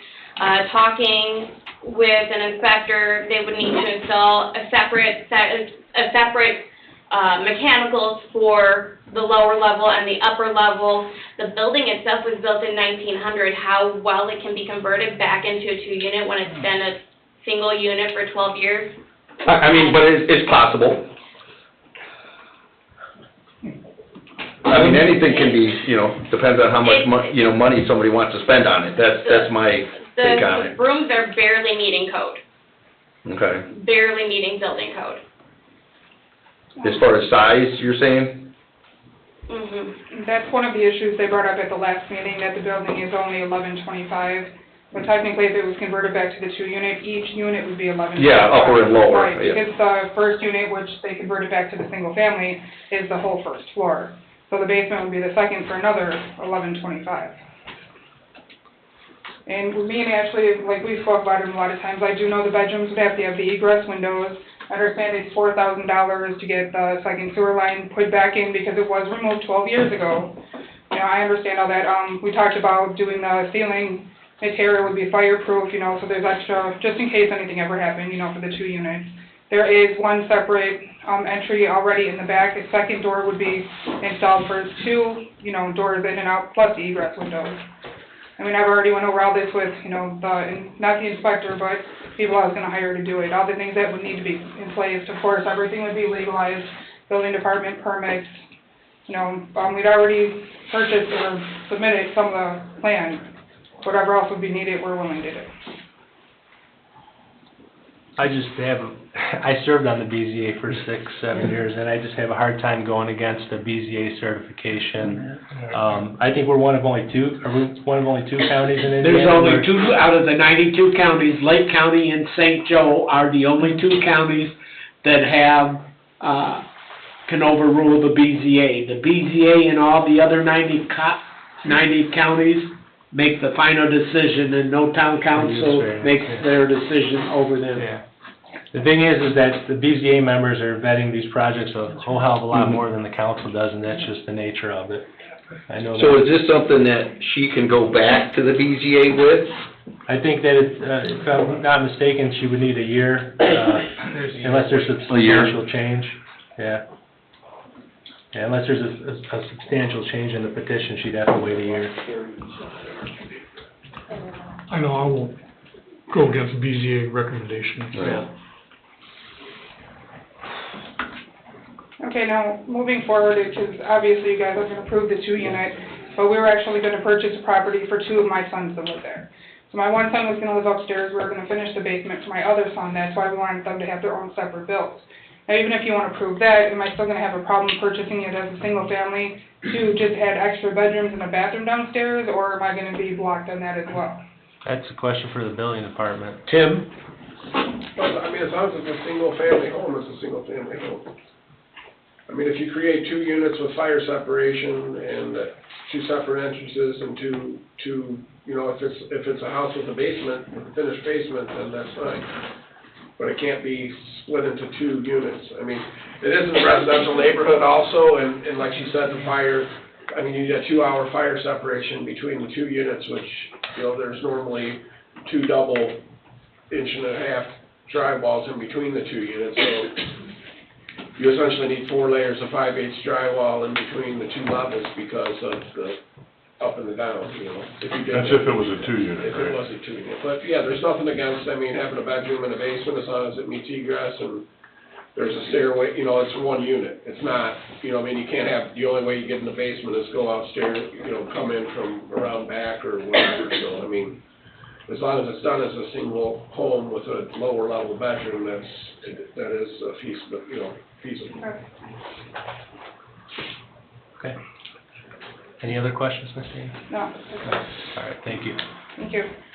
Yeah, we need a motion on this item, either approving or denying the variance of use. I make a motion to, agree with the BZA and with the unfavorable recommendation from the March 14th meeting. Okay. I'll second. Okay, we have a motion made by Ms. Dixon, seconded by Mr. Teal to deny this variance of use. Any discussion? Roll call, please. Robert Carnahan? Yes. Julie Rivera? Yes. Chuck Becker? Yes. Mary Jo Dixon? Yes. Richard Seal? Yes. Greg Parker? Yes. Nick Recuperos? Yes, motion carries 7-0. Number 2, letter of credit, extension of performance letter of credit for Oak Brook, unit number 1.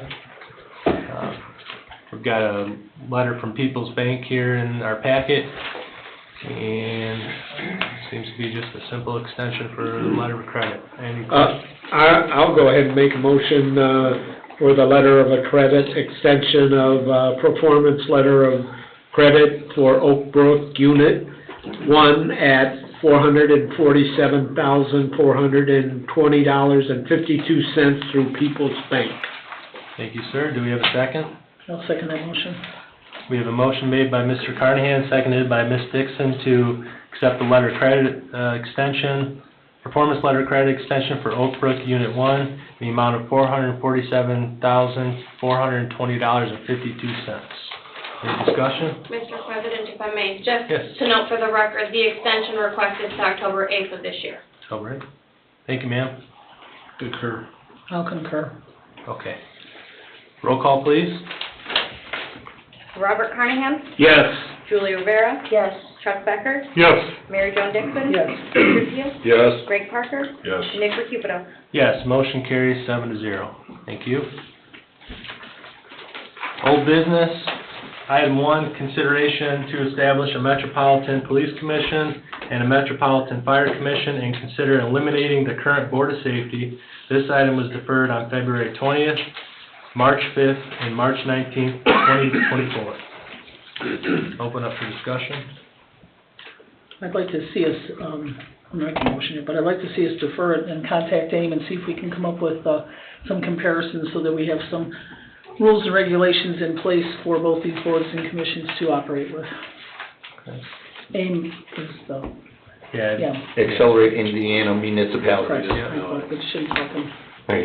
Bob doesn't like acronyms. I know. Right, and wasn't thinking fast I don't enough. like their new name, I like the old one, Indiana cities and towns. Okay. Any other discussion from the council?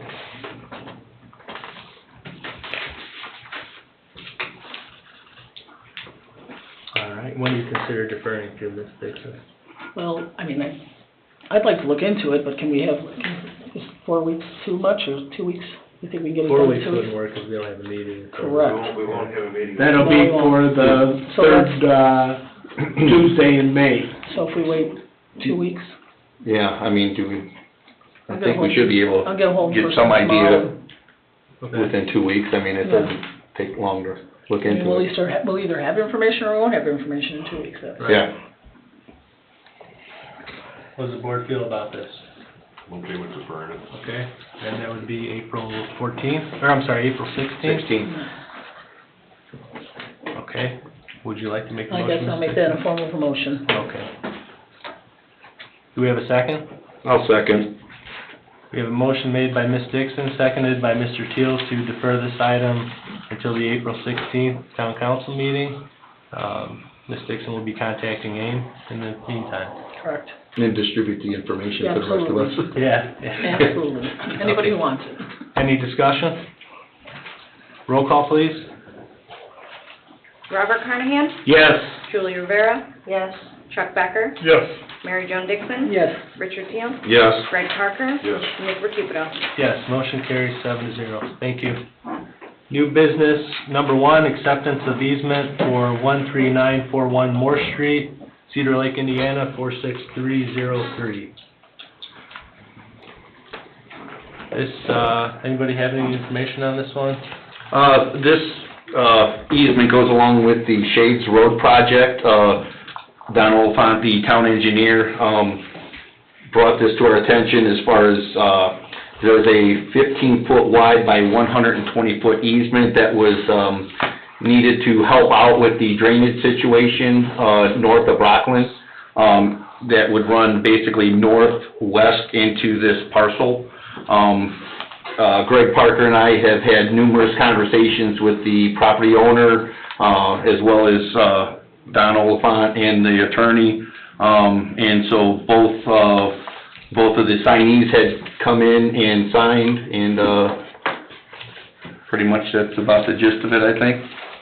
Dave, do we need to go in any further as far as any more details on it, or? No, this is a necessary parcel for the improvement projects proposed, so it's a generous and benevolent conveyance that you're getting. Yeah, seemed like it was pretty, it's critical, and time was of the essence, I believe, too, with Yeah. the project Mutually going. beneficial also. Yeah. Okay. Any other questions or discussion? Do we have a motion to accept the easement? So moved. Do we have a second? I'll second. We We have a motion by Mr. Becker and seconded by Ms. Rivera to accept the easement at 13941 Morse Street, Cedar Lake. Any discussion? Roll call, please. Robert Carnahan? Yes. Julie Rivera? Yes. Chuck Becker? Yes. Mary Jo Dixon? Yes. Richard Seal? Yes. Greg Parker? Yes. Nick Recupero? Yes, motion carries 7-0. Thank you. Number 2, approval of Public Works rehabilitation of Freightliner truck and authorize the clerk treasurer to advertise an additional appropriation. Ms. Sandberg, or Mr. I'm gonna let Kubiak? Kubiak explain. Yeah, you want to what he'd like introduce to. this one, Mr. Kubiak? Sure. Then I can- We have, one of our tandem Freightliners that we had one of them rebuilt, 2 years ago. It was about $90,000. We had the other one in the shop last year to get redone. We had some money, we thought we had enough money to pull it off to get it done. Heck, through 2 years, and, ended up that other stuff broke. We had to go pick it up and bring it back to the shop. So, we currently have this truck, just the chassis, it's all repainted and ready to go back for a bed and a plow and new hydraulics and new equipment. We need about $60,000 of additional appropriation to get it done. I'm in the midst of getting the quotes to redo it because we had it in last year. We've gotten these quotes like 3 times now, but time keeps going by and trying to get the money in line and get everything, get the stars to align. Is this truck pre-regen? What's that? Is this truck pre-regen? Oh, yeah, it's a 2001 Freightliner, so. Cummins in it? Motor, The Cat or Cummins, one or the other? I don't know what the motor is. But they're good trucks, I mean, they're no. Way better than. I mean, I talked to Nick about this, I mean, it's gonna be about 107, somewhere around that, over $100,000. The majority of the dollars is the equipment, the stainless bed, the new plow, the hoist, the controls, the salt spreader that we currently have is stainless already, so we're reusing that. But in the next, we're expecting 5 to 10 more years of service out of this truck, and at that time, this equipment that we're purchasing will be able to be used to put on another chassis. So that's why we're going with the stainless, because it's not that much money, as long as you have the intent of, reusing it, it's well worth the extra 15 grand for the equipment that's gonna last, forever, basically. I mean, You're better off doing that than trying to buy a new one because they're jumping. And I agree with you, I think that at the end of the day, if you guys see the one that is done, it's repainted, it's nice, we fixed the suspension, you can start that truck today and leave it run till next year, and there's no, it's old school mentality. It's a lot of money, it's gonna be about $105,000 to $107,000 to redo it, but at the end of the day, a new truck to replace that's about $375,000, so. Yeah, it's great. We're really out of options, I guess, but I just don't have enough. I thought we were figuring in this year's budget enough money to be able to get this truck done because we had it in last year, we pulled it out because we didn't have the money, and obviously Jennifer, we've been trying to figure out a way to get it done again, and she said this is pretty much our avenue, that additional, and we're really short about $40,000, but if I get the $60,000 of additional appropriation, it saves me I'll have $20,000 for whatever happens from now until the end of the year, essentially. So, if we only got the $40,000, we'd be draining our piggy bank all the way to zero, and then I'll probably be back. If something else breaks or whatever, we're trying to kind of play it by since it's only April, 2nd, so. Makes sense to me. Jennifer? Makes sense to you? Oh, yeah, I know this all too well. We got a truck where I work at going in for something similar. A 96, that was re-upfit 15 years ago, and we got 15 years out of the stainless box and the hydraulics, and now it's all going on a new truck. And we would've kept the old truck if it wasn't having some of these problems, because like Greg said, the new stuff is, there's a whole another set of problems there. And it's a big truck, so we've kept up on the brakes and the motor, it is what it is. It doesn't have a heated windshield and all the bells and whistles, but it does the job, so. Yeah. Jennifer, as far as the funds, where would they be coming from? So currently with budgeted funds, Mr. Kubiak has about $27,000 available under local road and streets, and he had a $30,000 allotment within the CUMCAP Development Fund. So what we are asking for, if you guys approve him to move forward with the rehabilitation of the truck, would be to also authorize me to move forward with an additional appropriation for $60,000 out of the CUMCAP Development Fund. Once we get our June settlement, and even the December settlement, because it's gonna take quite a few, even with, whether it's the first company or the second company, whoever he goes with, this is gonna be quite a few month project. He's not getting this thing back in 30 days. It's more like, what, 6 months? We're hoping that we can get it back for this season. We're hoping to burning get it for daylight, so December. that's gonna be a big part of getting the new quotes and the schedules and seeing when, when we can make this happen by, because we're gonna be taking on a lot more of the new subdivisions also. I mean, we went this year without it, so we had a 96 also that was we had to use because, we. No choice. That one was just, it's stripped down, so. Okay. So he'll work on those updated quotes, and then he'll give you guys an update once he has all that narrowed out. But in the meantime, if you approve, I'll advertise for the additional appropriation, because the additional appropriation does require a legal notice, does require a public hearing. Then we have to submit everything through Gateway, get their approval, but the cash will be there in order to do the additional appropriation out of CCD. So you said we'll have to have another public hearing on this after it's advertised? Yes. Okay. Yes. Okay. I'll make a motion to approve the clerk treasurer to advertise for an additional appropriation. Thank you, Bob. Do we have a second? I'll second it. Motion made by Mr. Carnahan, seconded by Mr. Becker to approve Public Works rehabilitation of Freightliner truck and authorize the clerk treasurer to advertise for an additional appropriation. Any discussion? Roll call, please. Robert Carnahan? Yes. Julie Rivera? Yes. Chuck Becker? Yes. Mary Jo Dixon? Yes. Richard Seal? Yes. Greg Parker? Yes. Nick Recupedo? Yes. Motion carries 7-0. Thank you. You're welcome, sir. Number 3, appointment of Board of Safety member. We currently have a Board of Safety. It's a 5-member board. We have 1 vacancy. It's been open for quite a while. I'll open the floor to nominations unless another motion is deemed necessary. I'd like to make a motion to defer this item for 2 more weeks, just to give us time to decide whether we're gonna do the 2 commissions or not. Okay, so motion to defer until April 16th by Mr. Parker. Do we have a second? I'll second. Seconded by Mr. Becker. Any discussion? Roll call, please. Robert Carnahan? No. Julie Rivera? Yes. Chuck Becker? Yes. Mary Jo Dixon? Yes. Richard Seal? Yes. Greg Parker? Yes. Nick Recupedo? Yes, motion carries 6-1.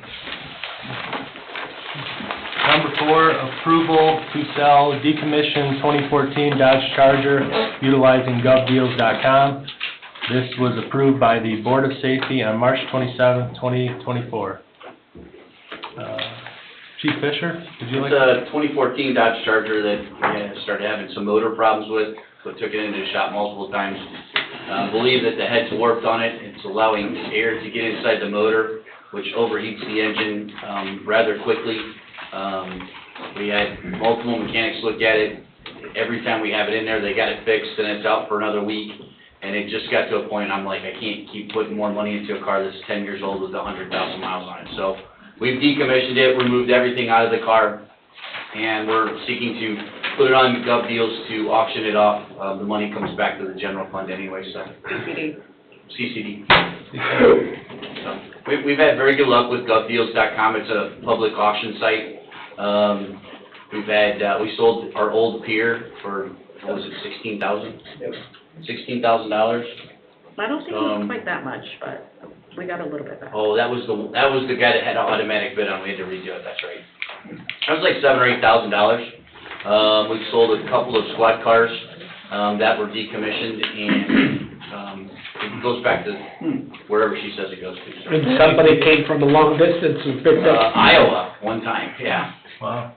When you decommission, do we take the decals off too? This one was an unmarked car, but, Okay. normally we remove most of the stuff that's on there, but some of the stuff's been on so long it's hard to come off.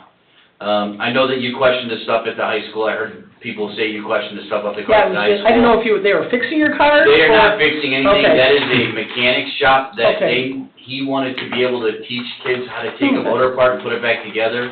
Those cars have not ran in probably 10 years.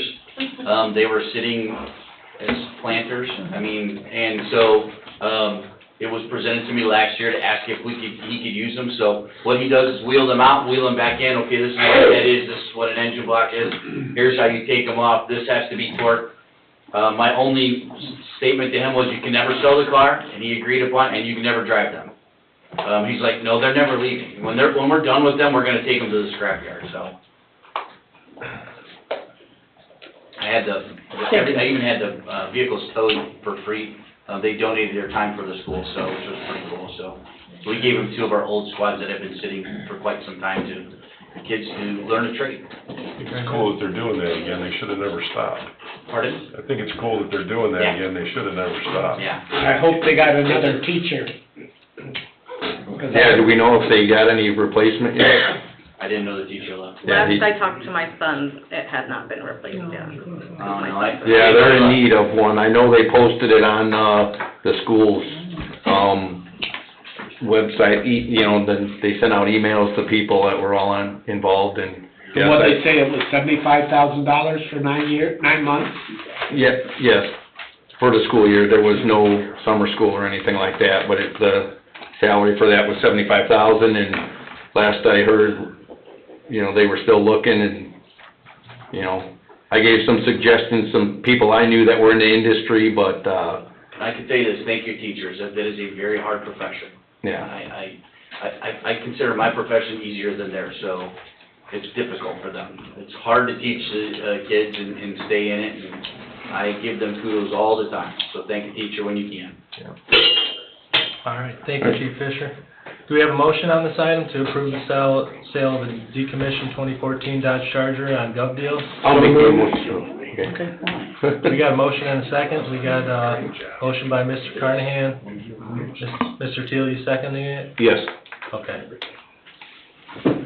Discussion? Roll call, please. Robert Carnahan? Yes. Julie Rivera? Yes. Chuck Becker? Yes. Mary Jo Dixon? Yes. Richard Seal? Yes. Greg Parker? Yes. Nick Recupedo? Yes, motion carries 7-0. So it'll be put up on Gov Deals, we actually got it prepared, all the pictures taken for it, it'll be put on Gov Deals. I think the auction line, God bless you. God bless you, yes. 2 weeks, isn't it? I don't know, you guys handle all this, I just know when the money comes. Cliff takes care of it, and I don't wanna, he's unmuted. Cliff, how long does it take? 10 days. 10 days. So, Very good. Okay. Town council reports. All right, April 6th, this Saturday, the Chamber's Business Expo will be held at the Hanover Field House. And Mary Jo, is it from 10 to 2 or 11 to 2? 11 to 2. Okay, because I've heard 2 different numbers, so I just wanted that corrected. And free raffles and booths will be giving things away, and everybody's invited. Then, the next thing, Lake County Solid Waste. I don't know if you know this, Nick, but they now have a compost program. And free to Lake County, Indiana residents, supply is available. Certified compost, up to 1/2 cubic yards per household is available, free of charge. Pick up by appointment only. Please call 219-364-7695. Pick up at location 3499 Chase Street, Gary, Indiana. Businesses can call 219-364-7695 to purchase. And I'm going to give this to Kirsten, right? Kirsten, I'll get that one of these days. And she's going to post this on the web. Thank you, Bob. Gary.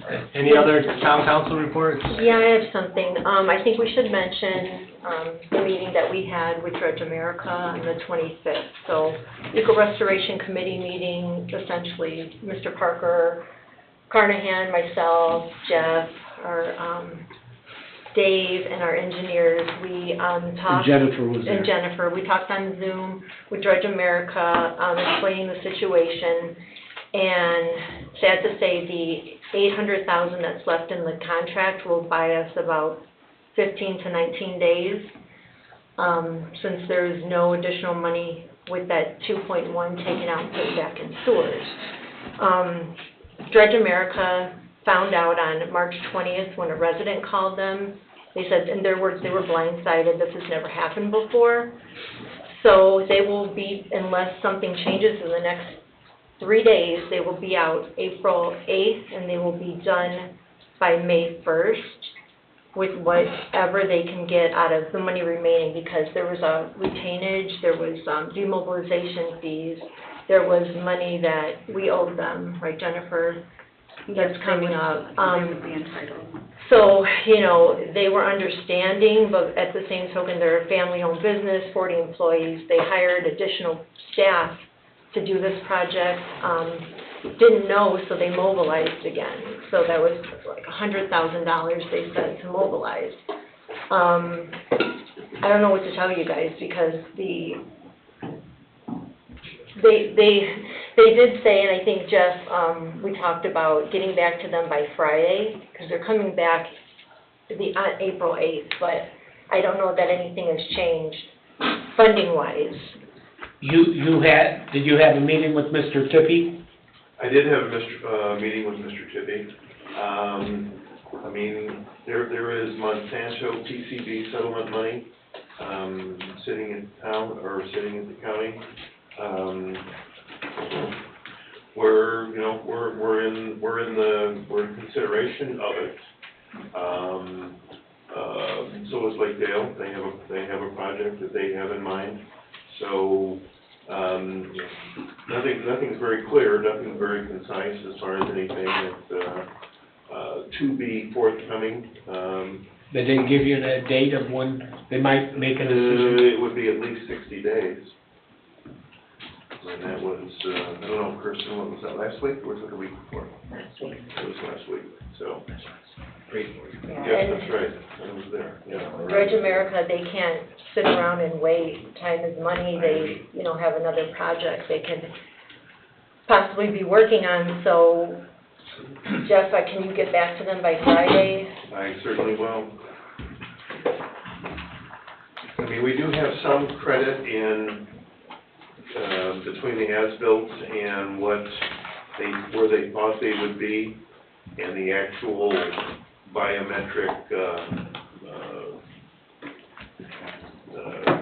equations or whatever, as far as what they think they pulled and what our engineers think is closer to what's actually pulled that they've worked on together. So we do have a little bit of credit in dredge material that's, to our advantage for them to be here for maybe another day or two, but I'm sure it's gonna go pretty quickly. And I know, everyone up here said that they don't want to cancel the project, but in the last meeting, it was discussed like possibly there'd be 6 months left. So I have to ask everybody, now that we know it's only days, does anyone have a change of heart? Because the money hasn't been transferred yet. It hasn't? No, I have not, because I have not gotten a response to the comments that Sue sent out on behalf of my office. The comments regarding the numerical errors in the resolution? Yes. With the proposed resolution that we were sent on Sunday, March 17th, we sent it back with numerous comments and information. Who you send it back to? It went to Mr. Austin, Mr. Bungie, Mr. Recupero, and Mr. Parker. The latest of those documents contains the most accurate information. That's why it came so late. Sue would be able to verify that. Well, Sue, did you get an updated resolution with all the corrections? I made no changes. I simply, received what you said and sent over here that last item. I don't make decisions about those documents. David, could you talk closer to the mic, because someone can't hear you? I'm sorry. I'm sorry. So I was not present at your last meeting, so, and I have not gotten the minutes finished for it yet, so I don't know exactly what the conversation was. But as far as I'm aware, a corrected resolution has not been proposed. So I have a question pertaining to when the dredge came back, actually. I was unaware of any date. Who here at the town knew exactly that the dredge was being delivered that day? No one, because they were following their contract. Nobody is, I mean, Dredge America just did what they're supposed to do. I knew. They texted me and said they needed to close the road, so that's the only reason I knew it was here. And that was the day of, or the day? It was the day of. The day of? Yeah. They asked if they had an officer available to help them when they were bringing the barge back in, but this was...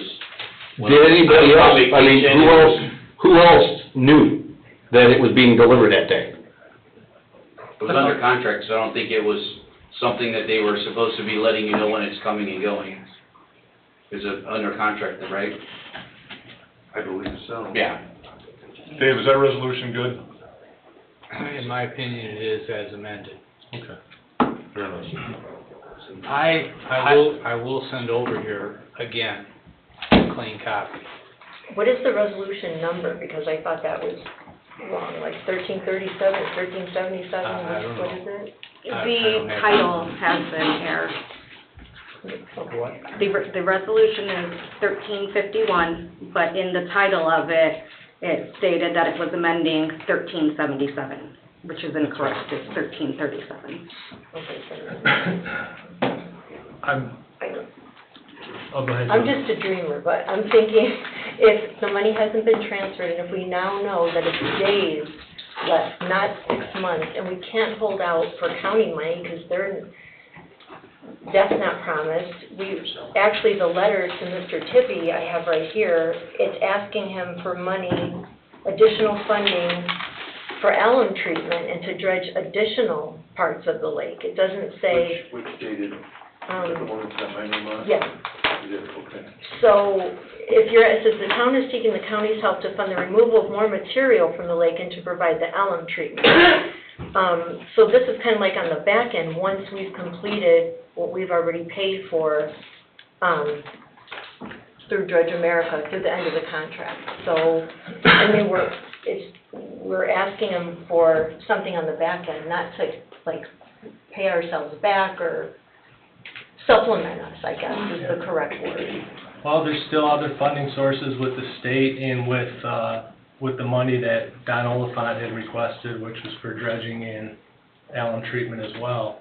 And the deadline's coming up here in a couple of weeks. And there may be someone else that's willing to partner with us, and we're not gonna elaborate on that tonight, but... My thing is keeping Dredge America, because once they're gone, they're gonna move on to the next project. We have till the 7th The 7th? of April. Okay. As I thought you- it was the 8th. It might be the 8th, but They're coming we have in. at least till the 7th. Oh, okay. I mean, 2.1 million is a lot to come up with in a week. Let's come up with to finish this West Side. Well, I still got a problem with the 9 million is hard to come by on a state-owned lake.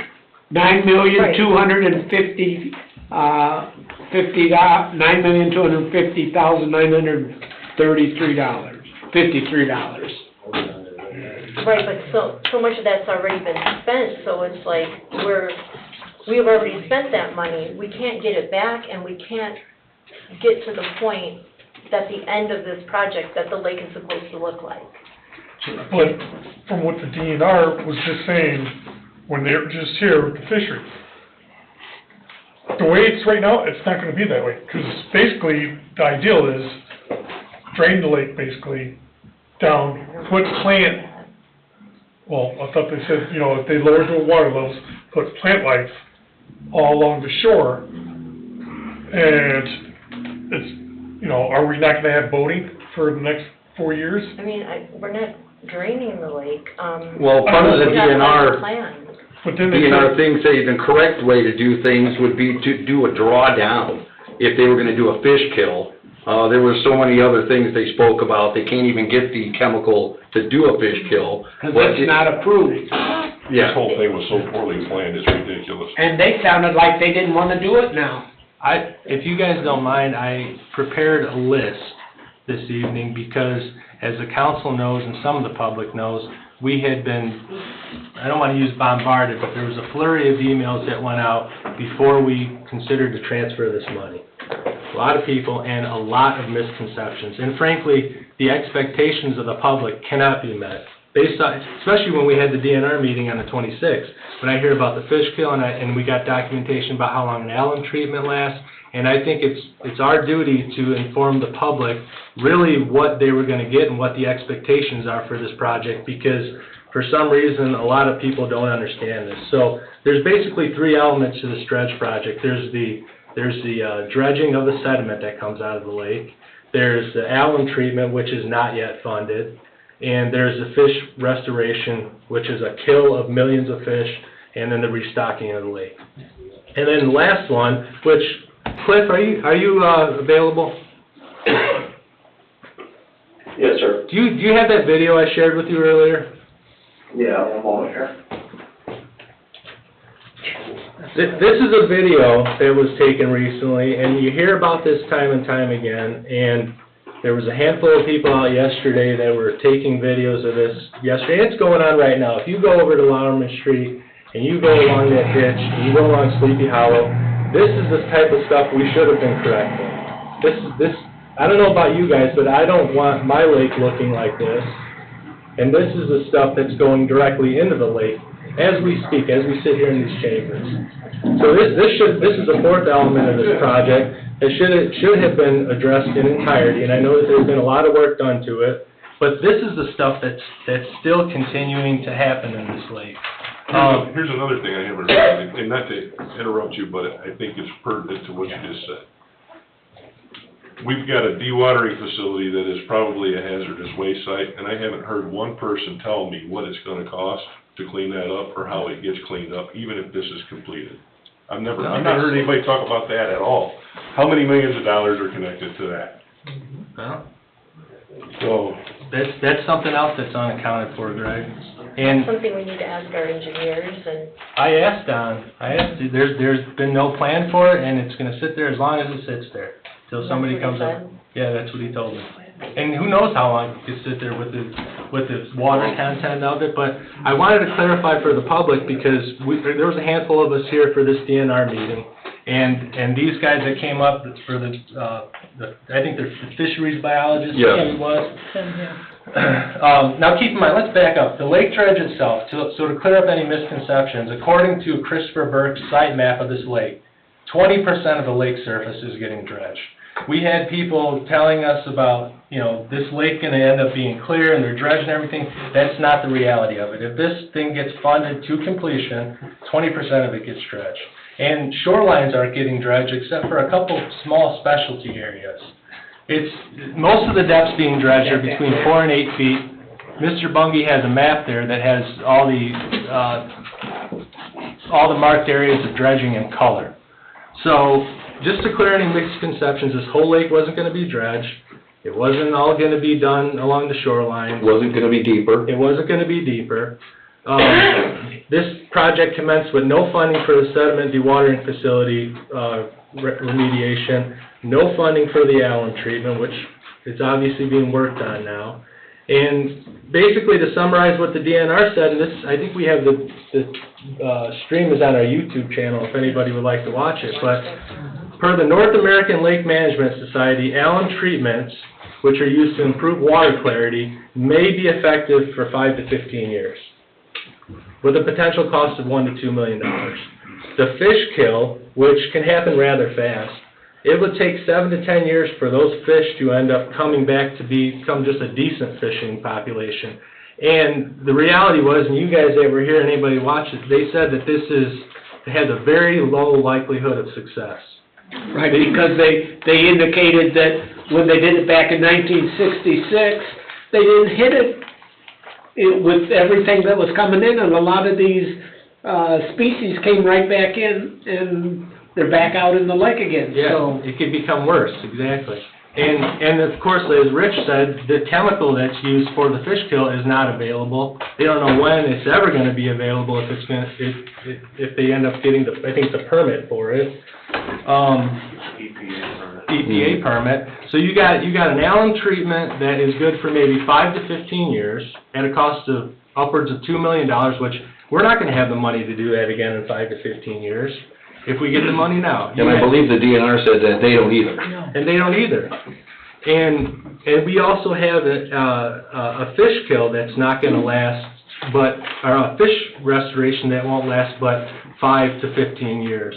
So you have to ask yourself, because everybody's freaked out about the sustainability of this, and for future generations, I got people texting me, emailing me, and that is not something that looks like it's feasible with the way this project is planned and carried out. You know, if in 5 to 15 years the alum treatment effects are gone and the fish kill effects are gone, and the DNR had issues with the way that the boating is around here, with speed boating and sport boating, I don't think that what people were sold on would ever be able to come to reality. And these are just facts that are brought to our attention from professionals and engineers. And out of that 20% that they're going to grudge, we have completed 60% of the 20% that they're gonna grudge at the lake. So there's only 40% left. Correct. I just have a hard time, I hope somebody else funds it, because I have a hard time spending the money of the people that live here on a project that I don't feel will be sustainable. You know, like you said, people try to scare me into, well, your kids. My kids, when they're growing up, they're not gonna see any difference here. And in fact, like the DNR said, the fish population could be worse after the kill. So to be blunt with you, that's just the way I feel about it, based off the facts that I've received.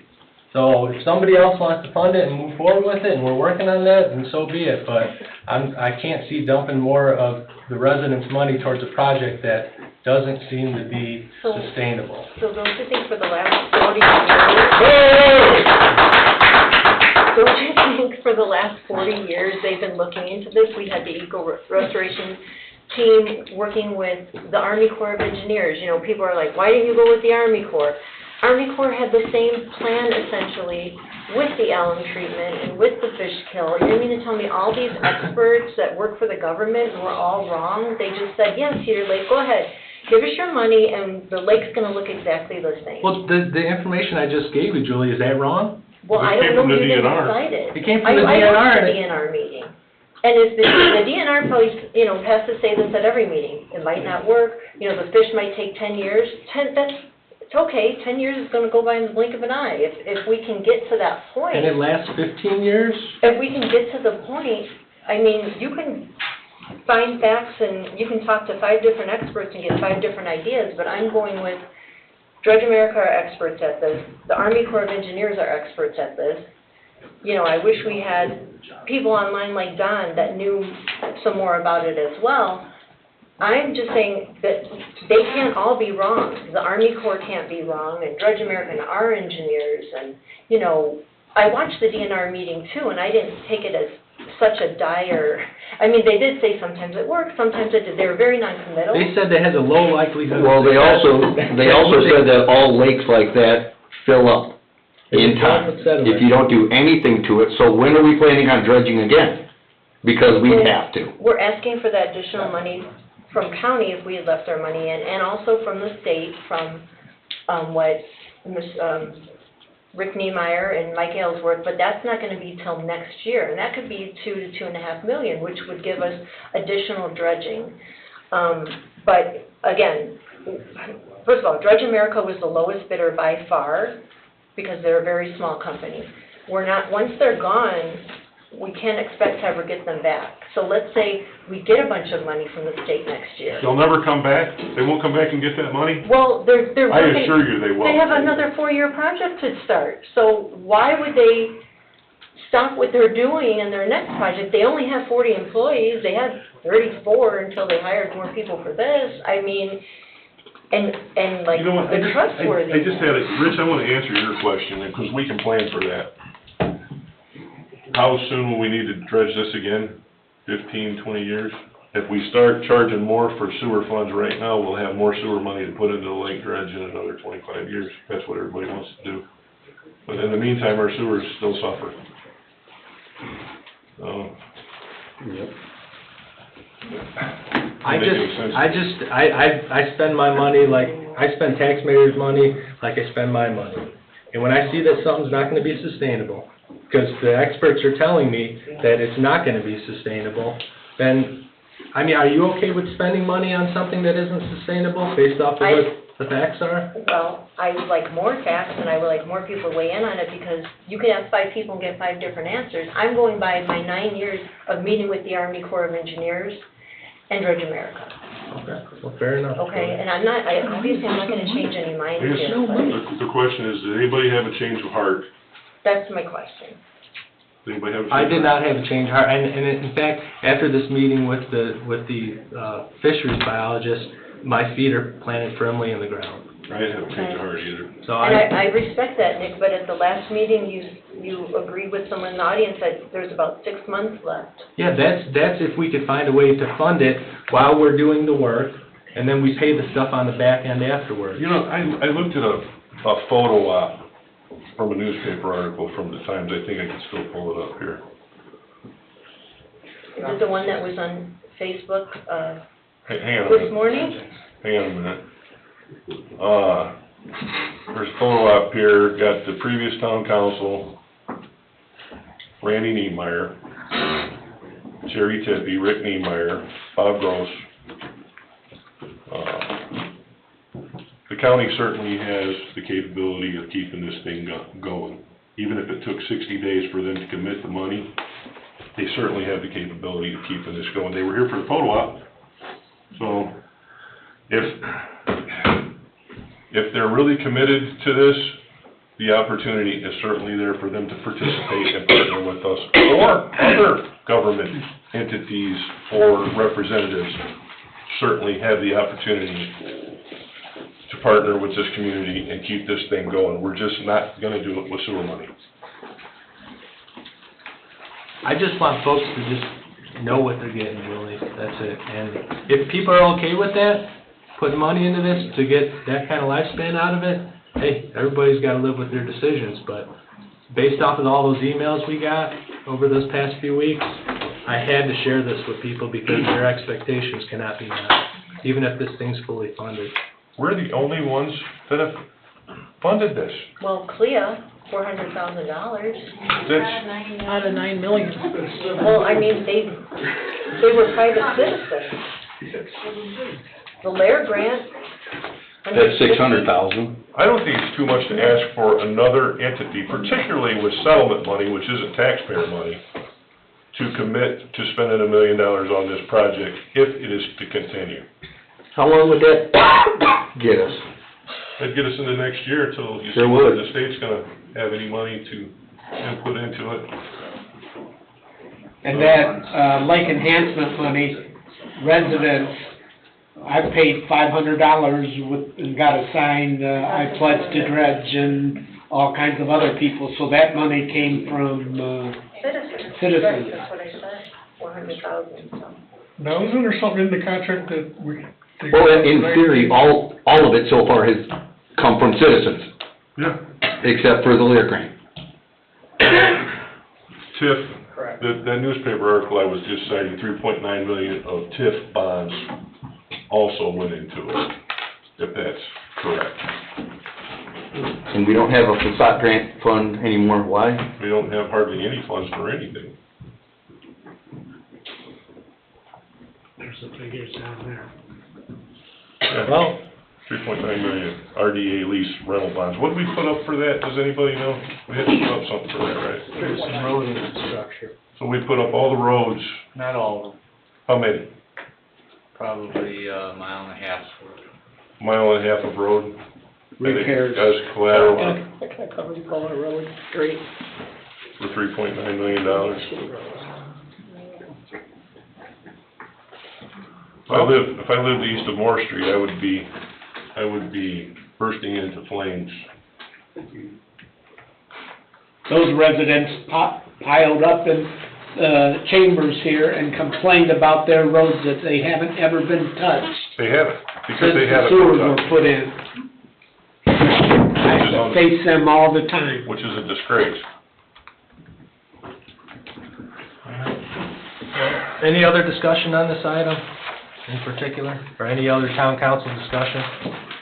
I was gonna mention the roadside cleanup, April 20th, from 8 AM to noon. If anyone needs, if you have children that need community service work, if you just wanna come out and help, Chamber's gonna provide vest and bags and everything, so April 20th, meet at the Chamber, we're gonna go around the lake and clean up the roadside. Thank you, Mary Jo. Okay, town attorney, Attorney Austin? No report. Okay, thank you, sir. Ms. Sandberg, clerk treasurer? I am continuing to work with Sue on all of the reporting requirements for the month of April. Thank you. Mr. Bungie? Kirsten and I have been going through some grant applications and some grant programs that are out there. A lot of them seem to be very interested and that are interested in eco restoration actually, are with infusion of tributaries. So Nick, hopefully somebody would see something like the video that you provided of the kind of milkshake colored water that comes through that ditch. It wasn't just that ditch, it was multiple tributaries. Well, I'm just saying as an example, that ditch. So, we're gonna be hearing, we're gonna be doing a few of those things. Do we need your guys' approval to go ahead and aggressively, search out and, apply for some of these grants? Well, in the meantime, can we also have you reach out to CLIA and see what else they're doing to try to get more funds? Instead of just the 400,000? I don't know if they still have any kind of funding, or if they, Or did they just do their part and they're done? well, I'd be most willing to do that. And let me, Kirsten, I apologize. You're working on, you're looking over grants and stuff too. Yes, Jeff and I have been working together. We have grants and some loan/bond things that we've been looking into. But there are 3 specific grants that we would like to do. I guess the question I would have regarding grants is if there's matching funds required. I think we would need to know whether we can afford that. I'm sure that's part of the application process that we have to continue to investigate. Okay. You know, you can keep us apprised, Jeff. Okay, all right. Anything else to report? If you'd like to, get me involved, or me, Kirsten involved with that AIM, investigative work with, police and fire commissions. Please do. Yes. I think we'd be more than willing to pitch in and make some phone calls and do some digging. Okay. I guess since I don't have a Christopher Burke, engineering report that usually comes out about mid-month. And it don't come out to the 3rd meeting, or the 2nd meeting on the 3rd Wednesday. I believe, for right now, I believe that's all I got. Okay, sir. Thank you. Mr. Kubiak, Director of Operations? Yes, update on lift station 19 over there by Lemon Lake. We have the new, valve vaults in and check valve pits and bypass, and, the new electric service and control panels are mounted up. We're expecting to get electric service to the new station, Monday. So, hopefully by Tuesday, we'll be programming that thing and it'll be up and running, just with a little concrete to pour around it. So, everything went fairly smoothly now that we got the right size parts. But it's looking good. It's just running. We actually have the pumps in, or one pump in there running off of the generator now, so the bypass and all that stuff is off. So, everything is going according to plan. So, pretty good. Just for the record, I just want to tell all of you up here that when Mr. Weiser came in to get the vacation for that right away, the second time I explained to him that that was an active right-of-way, a utility right-of-way, and that it would be very advisable to relocate the utilities out of that easement before proceeding because it was an active utility easement. Clearly directed him to do, that would be in his best interest moving forward, and that was two years ago plus, just ignored to follow that guideline, and I mean, he was told specifically when he picked up the application, so, painful to sit here and watch it for that long and just be oblivious to what you were told in the beginning and act like you never were given that before, but we did. Well, in fairness, we want to work towards a resolution. No, 100%, and I just explained to him that it was an active utility easement needed to, if you get the power lines relocated, this board would be much more favorable. I mean, it makes sense if there's not an active utility easement. That's the only solution, you know. And I if tried. If we couldn't find one and we couldn't find one. And I really tried expressing that to him thoroughly when he picked up the application, so, no other, I mean, I agree with you guys, there's no reason for the walking path if the lines were removed out of the way, so. And so what you're saying is, with his comments, that nobody ever told him that, you did tell him that? First, I mean, this was his second attempt, when he came to re-get the new application, I explained to him the reasoning for, you know, that it was active utilities and needed to relocate the lines. But anyways, I just wanted to state that because it's painful to listen to without getting your side of the story out, I guess. And then, next, the Robin's Nest controls for the water are probably 6 weeks away still. We did get a proposal for about $85,000 to install the new sled and the new motors and all of that stuff. I mean, the cost of the controls for the last 165 or whatever was just the equipment, so we did get a proposal from Xylem to install the equipment, or from their subcontractor. So we'll be bringing that up here in the near future, just because, I mean, obviously we don't have the controls here yet. They're gonna be coming up, but we just did get that quote in today, or yesterday, so. How many weeks? Probably about 6 more weeks. So is that when the water tower be That coming when up? the controls are installed, then that would be able to, when the new motors are in, then that would be able to activate that, correct? Oh, Tim, I have a question for you, if you're done. Are you done? I am, yes. When, so I had emailed, Ryan and Brandon, I'm not sure if they're in charge of this. When there's hydrant flushing and it's expected that it's gonna affect people's water, or in the instance where there was a large house fire and they used the hydrants, and, I saw Carol in the audience and it reminded me, can they send out the Smart 911 call or the text? Who's responsible, like in Public Works, to let people know, hey, we know your water's messed up right now, we're flushing hydrants, or there's been a fire? Because I saw it posted on the Public Works Facebook page. And they do notify when, for the hydrant flushing, the fire, I don't know, I mean, I guess Ryan usually takes care of doing that with Margaret or Kirsten now, but they post that on the, you know, the smart call or the whatever, but, I guess that there is an opportunity to try and do it. I mean, I know that last event was on Easter Sunday, and it's hard to, I know they took some water from St. John's, some water from Birchwood, which was at the end of the line, which, you know, whatever, where it was, but, I don't know that, yeah, I mean, I guess anything can happen. I mean, anything can be done. I just think it's like important if there's people that are not on Facebook and they don't realize, hey, we had to open this hydrant or it's been flushed, so this is what's going on, because if they can't reach anybody right on the, yeah, at the town, flush, you know, then yeah, that's, it would help.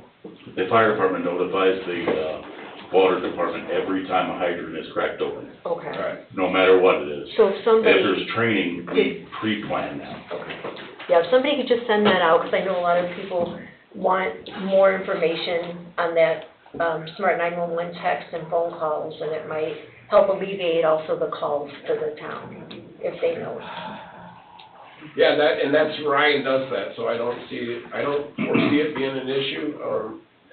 It's easier, I mean, like, you know, we do it for hydrant flushing and pre-planned events, but I guess in the spur of the moment, it's hard to, I mean, I guess it could be done, or it could be attempted to be done. I don't know what the procedure of actually posting it onto that a deal is on a Sunday afternoon or on a, you know what I mean? I don't know what's involved in actually posting it on the site, so, if somebody has to actually be here to do that, or, I know the old one that we used to have, I don't know if Cliff knows how it's entered in there, but I know, you know what I mean, Ryan sent something to Margaret or now Kirsten that would put it on there, so. For Smart 911, they could do it from any laptop anywhere, Yeah, so.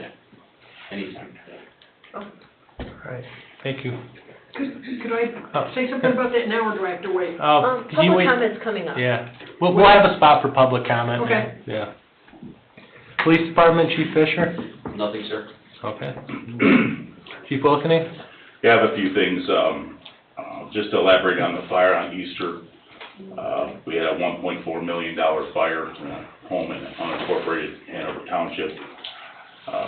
So there will be a lot of overtime on that particular call, just for your information. Also, I have a update on our firefighter paramedic that was injured back in October. He should be coming back sometime early May. So we're still continuously covering his shift as well on overtime. The SAFER grant was, I received feedback from some people about the SAFER grant, and was told that it was probably not sustainable after 4 years, so we're not doing the SAFER grant. The ladder truck was ladder tested and passed, which is a hallelujah. So it always is great to see that truck pass the testing, because it's a good old truck. Per your request on getting prices on an ambulance, I reached out to, there's 4 manufacturers that have been notified in reference to an ambulance. It would be Osage, which is the current ambulance we have, Road Rescue, Wheel Coach, and Excellence. I talked to the actual salesman for those, and they're getting me quotes to come back with here pretty soon.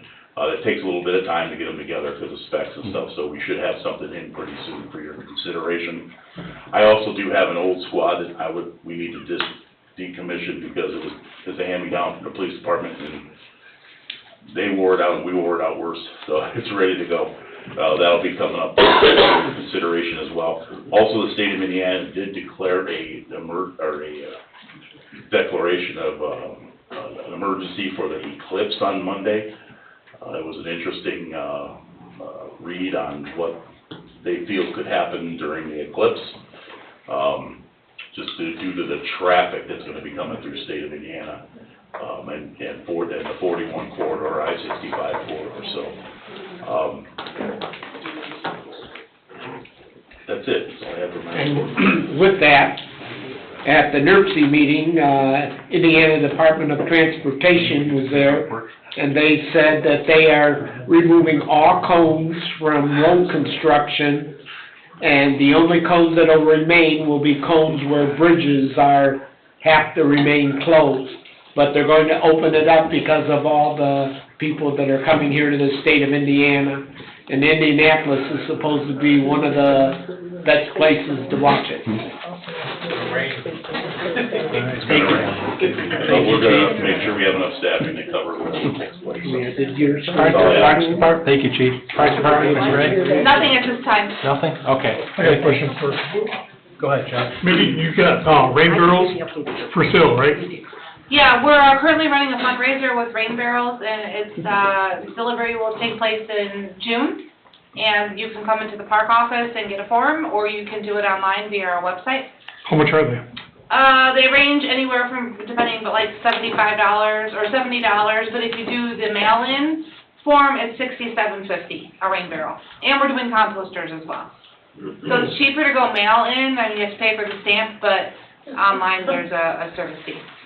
Okay, because that might be one thing we want to try to push, especially if comes during summertime, during the dry season, if we're going to have to cut back on watering. We're also offering a program coming up here real soon. The date, sorry, I don't know off the top of my head, but it's rain gardening, and it's talking about We're bringing in a horticulturist to talk with a free lecture at the clubhouse, so reach out to us if that's of interest to you. It may be something that goes hand in hand with the rain barrels as well, but just trying to use, our resources in conservation efforts.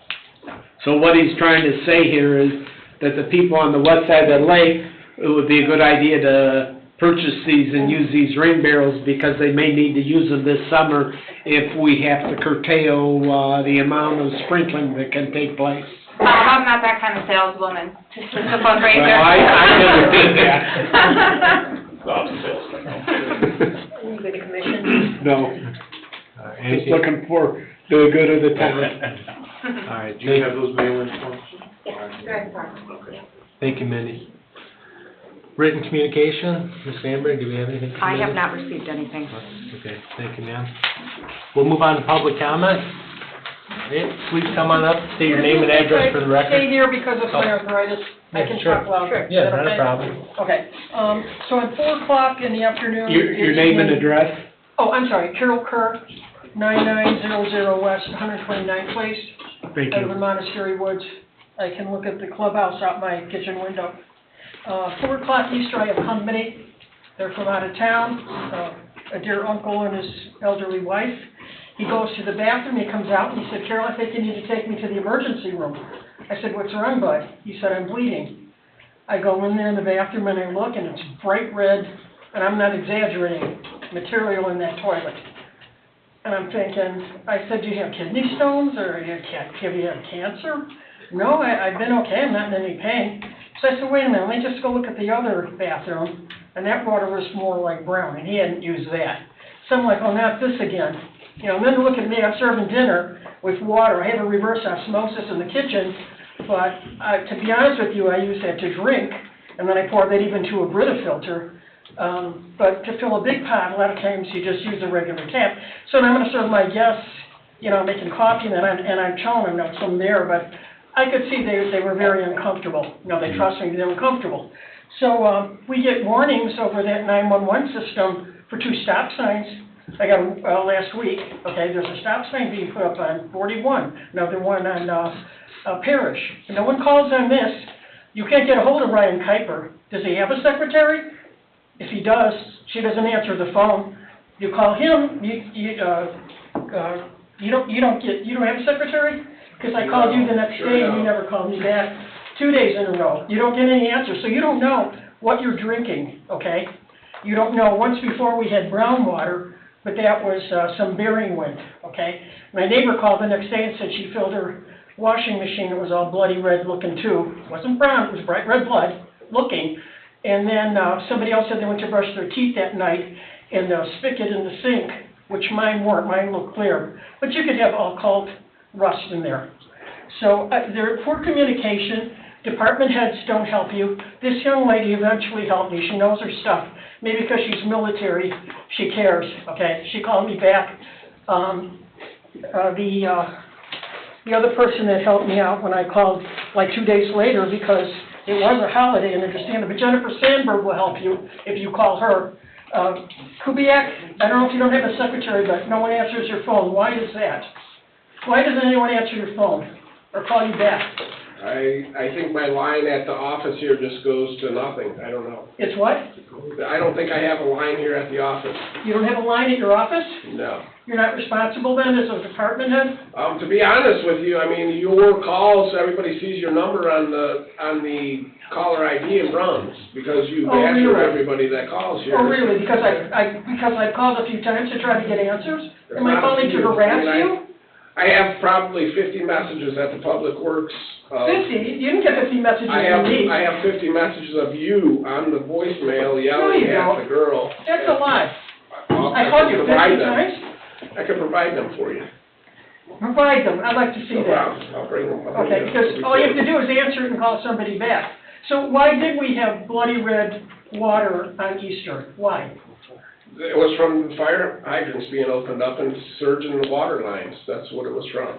They opened up the fire hydrants on Easter? We had a fire. They had a fire. You had a fire. Okay, but Carol, you had a you know fire that. where there You know were there no was a fire. hydrants. You know How does that work, You Chief? do know there was a fire. I knew there was a fire, Yes. but how does that, I don't understand how that works. We had to take water off the system to tank it, and put it in our tankers and take it to the fire, because it was a non-hydrant area where the fire was. So you take the water from our fire hydrant to take it to the people who don't have one? And then Yes. that caused what did that cause? What do you mean, what did that cause? I mean, why did it? The high turn red? draw of water loosens up some of the rust in the lines, that's why you're notified of hydrant flushing. So when you open up them valves, it flushes a lot of water out, and so happens to be that April, today they started hydrant flushing, as you said, you've seen the signs, so. I don't know why they're doing that, it's gonna snow tonight or tomorrow or something. Right, we still You start flush the flushing? lines twice a year, so this is obviously the fire height, the time when, the fire, the lines are ready to be flushed, and, sometimes, you open up a hydrant and you'll have that red water for 3 minutes, and sometimes you'll have it for 30 minutes until it clears up. There's no rhyme or reason with the lines and the same hydrant that you could open this time could run clean water in 30 seconds, and then in 6 months, when you flush that same hydrant, it could run for, So would 10 you guys take minutes. in a shower with that red water? If you were? Would you took a shower with the red water in Easter evening before you went to bed, would you do that? Would I? Yeah. I don't know what choice I would have. The water's red. I think I don't think it's, I think it's a very, there is some rust in the line, and it's very particular. Your neighbor could, it just so happens that it was in that little piece of water that you used at the time in the water main, you know what I mean? That's why It your was there neighbor, for 24 hours you could every have time it, you your flushed, neighbor you got could not red have water. it. It's a random thing of the water, so it's just so happened you were the lucky or unlucky person that when you I opened wasn't it the valve only at the right one, time. my neighbors. Oh, no, it was in the line, so it just so happened, Okay, here's a little chemistry thing then. Rust is a common name for a chemical that results when iron reacts with oxygen in water. Rust is also called iron oxide. It's reddish brown, associated with the corrosion of refined iron. Metal objects that are left to rust are likely to collect tetanus. We've all had tetanus shots, I'm sure, causing bacteria, the tetanus, in that rust. Rust may be a sign of an environmental problem where Clostridium, I've heard of Clostridium difficile, I never heard of Clostridium tetanus, but it does exist. It's a bacteria, and it can cause lockjaw, but it can be in the system. So to me, something's rusting there, something's really bad, that we're not just getting, like you're claiming, a little spurts of red, a little The spurts iron of is in brown. the water, the iron is in the water Pardon? itself. The iron is in the water itself, and all of the water that's into our system is treated with chlorine as it's put into the system. So it's tested every day, every single day of What was the the week. qualifications of who's testing it?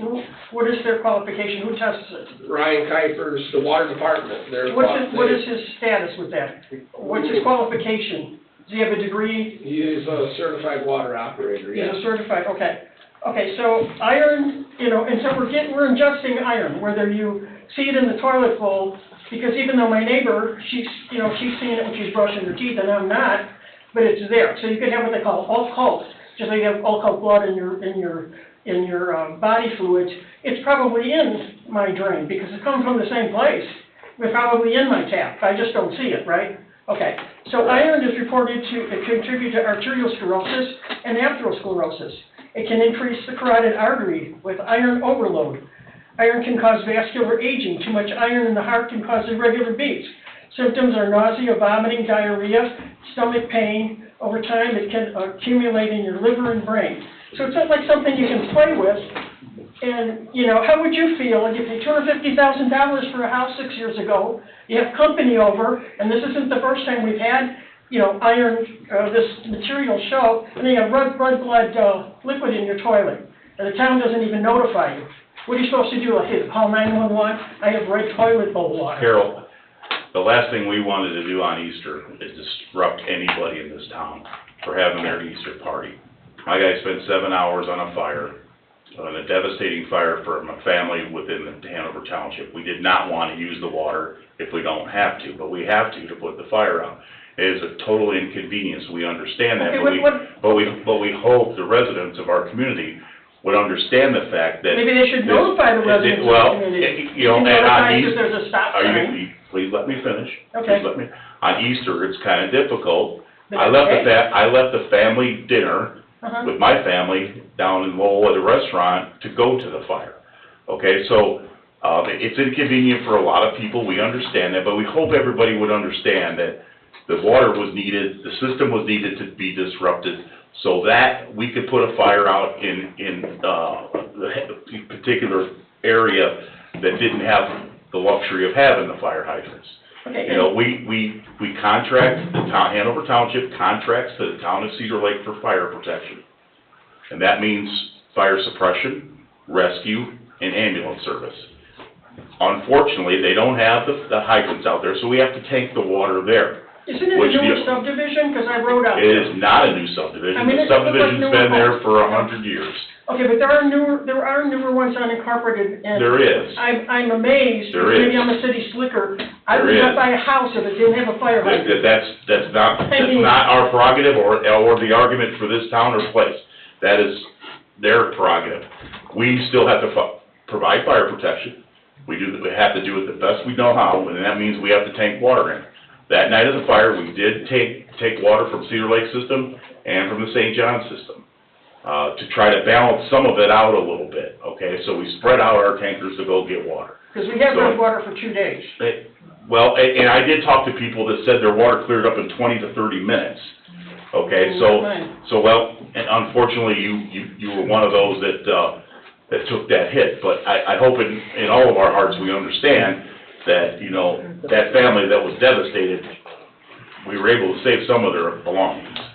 I feel sorry for them, but I mean. But it's unpredictable, would you- it really is. You live in an unincorporated area, you don't have a fire plug in front of your house? No, I do not. Holy crap, I'm sorry to say that, that's like, really? And we will definitely work on trying to notify people during these events on the weekend or. Well, you can notify us Monday, you didn't notify us at all. Monday people came, were Tuesday notified that came, there I was was, busy calling you 50 times. the people were all, you were told what happened, that there was a fire already and that you weren't I having. knew there was a fire, I have no idea as a city person all my life that you have to take a truck with water. I have no idea how you do that. I can't imagine, it probably accumulates to tons of water. How fast do you get that to a house? They better have 10 fire extinguishers, Well, they ain't gonna make it. listen, And I worked in ER, and we all burned people. Hanover Township- Believe me, I wouldn't buy a house like that. I wouldn't Hanover live there. Township purchased us a truck that carries 3,000 gallons of water. To help Hanover Township, the folks of Hanover Township in the trustee's office, trustee Kevin Toth, helped us purchase actually I shouldn't say helped us, they purchased a truck that holds 3,000 gallons of water to take water to the fire. Because of the unincorporated area that doesn't have hydrants. Okay, does that truck constantly station somewhere with water in it? Yes. Or do you have to say, No. wait, we gotta fill the truck? Nope, it stays right at the fire station, goes right out behind the. Okay, then why did you have to empty our fire hydrants if you already had the water? Because we use 75,000 gallons of water to put that fire out. So you gotta come back and fill the thing again? Yeah, we call mutual aid, we had Crown Point, Lake Hills, Lowell, Lake Dale, Cree Township, all bringing tankers, and we did what's called a what's called a tanker shuttle. What percentage of this town has no fire hydrants? 50% plus, 50? yeah, 60%. I think the clubhouse has no fire hydrant across from me too. Yeah, it does. It has a fire hydrant. If I was on the house, I probably wouldn't even check it out, I would just assume that it would have a fire hydrant. Pardon? This whole area is without fire. Wow. Carol, up until we started getting new subdivisions and developed our own water system, we had 0 fire hydrants in this community. I've been here my entire life, so this is not unusual. Unfortunately, we had a house fire that they had to use a lot of water for. And we apologize that it caused inconvenience for you. We will try to make it better for you, to reach out so you can know when we're using the water, okay? Okay. But unfortunately, we have to. He has to put the fire out. No, I understand that, and No, he has to put the fire out, no matter how much he has to use. Can I interject? I think she's just asking for communication, okay? So from this Carol, what we'll do in point the on. future is, Pardon? in the future, you know, there's a lot going on in the command vehicle when I'm running a fire. I'm not blaming you. I totally understand, but I'm gonna talk about the communication a little bit better, okay? So we have in our dispatch policy and the response plan that in a fire, the dispatch automatically notifies the water department. I don't even have to request it, they just do it, okay? So from this point on, we will have a meeting with the water department the police chief, we'll get together and make sure somebody sends out a 911 notification that the water's being used for a fire. I don't think it's too much to ask for somebody in our town to be able to do I that. don't think it's too much to ask that I don't come in the middle of the night and drink a glass of ice. I don't think it's too much to ask that we notify you. Okay. That way Charles, you do you have know. smart 911 on your phone? Pardon? Do you have smart 911 on your phone? Yeah. Okay. We didn't get any warning, we got one about. Okay, we will work it out. We will get it better Okay, one other communication. question. If we don't own the lake, the state of Indiana owns Cedar Lake, am I right on that? Why do we pay for anything? The Republicans are always saying how much money they've got. Every time I read in the paper, we got this extra, we got that extra. They pay the lowest unemployment. They have no union nurses in Indiana. I could go on and on that. They've got a lot of money. Why don't they pay to fix anything wrong with the lake? They own it. What's the answer to that? You'd have to ask them. Pardon? You'd have to ask them. It's been What do you mean ask them? tried There, for years call them and up, years look, and come and years. look at what we got here. Have you done that? Yeah. We're in the northern half. And they refuse, then put who's ever in charge and we vote them out. Because they've got the money. They got money. They're saying next year, we might get some money, but it might be too late. Pardon?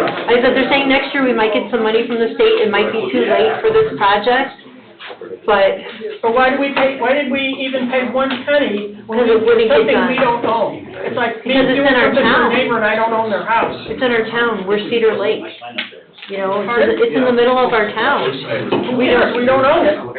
Carol, you're gonna have to contact the legislators about that. Unfortunately, I say you're gonna have to Well, I contact the think we should, legislators. then that's what should be done. Everybody start writing letters, find out who to write to, and vote them out if they don't want to do anything. They own the lake, it's their lake. I get you. Am I right? I don't disagree with you, man. Somebody drowns on the lake, we can sue the state. I don't It's disagree. their lake. I don't disagree. We're just with you. sort of using it, right? Yeah. I don't Thank you. get it. Thank you, Ms. Kerr. Okay. Anyone else for public comment? Hello, everybody. Hello. Couple of things. Name and address. I'm sorry, John Foreman, 12745 Parish Avenue, Cedar Lake, Indiana. Thank you. A couple of things. First, I'm a positive person. I'm going to continue to be positive, and glass is half full. I think we as a town have come a long way.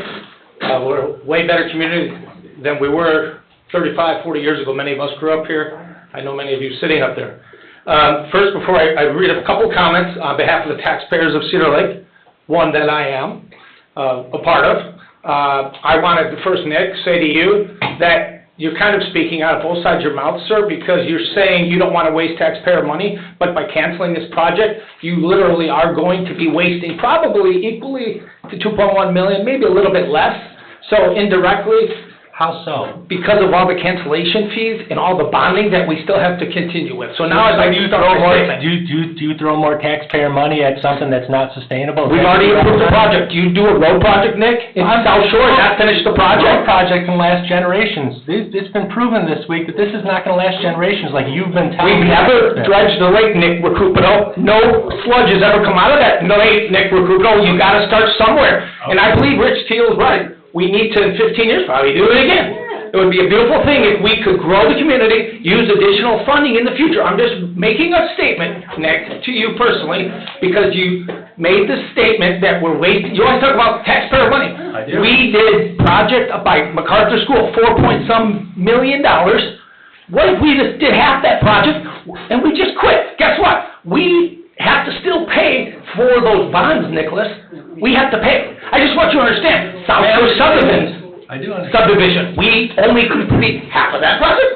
We still have to bond out. It's a state lake. It's a state lake, it should have never happened. I'd like to read some comments now, Nick. Go ahead. On behalf of Cedar Lake taxpayers, people that probably voted for you. Go ahead. Okay, and I'm gonna be positive as I possibly can.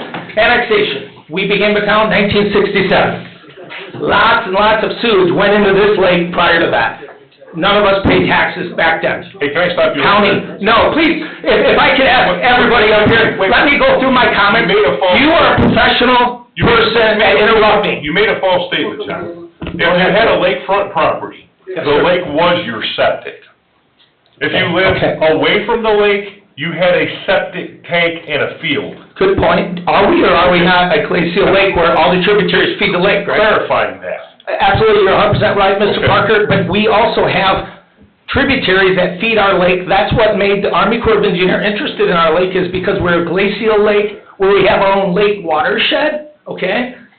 So I just want to read a few statements, because I don't think anyone up here who voted against or took the money out of a non-reverting fund really understand the details of how much it's going to cost the taxpayers if they leave and we don't get money and they don't come back.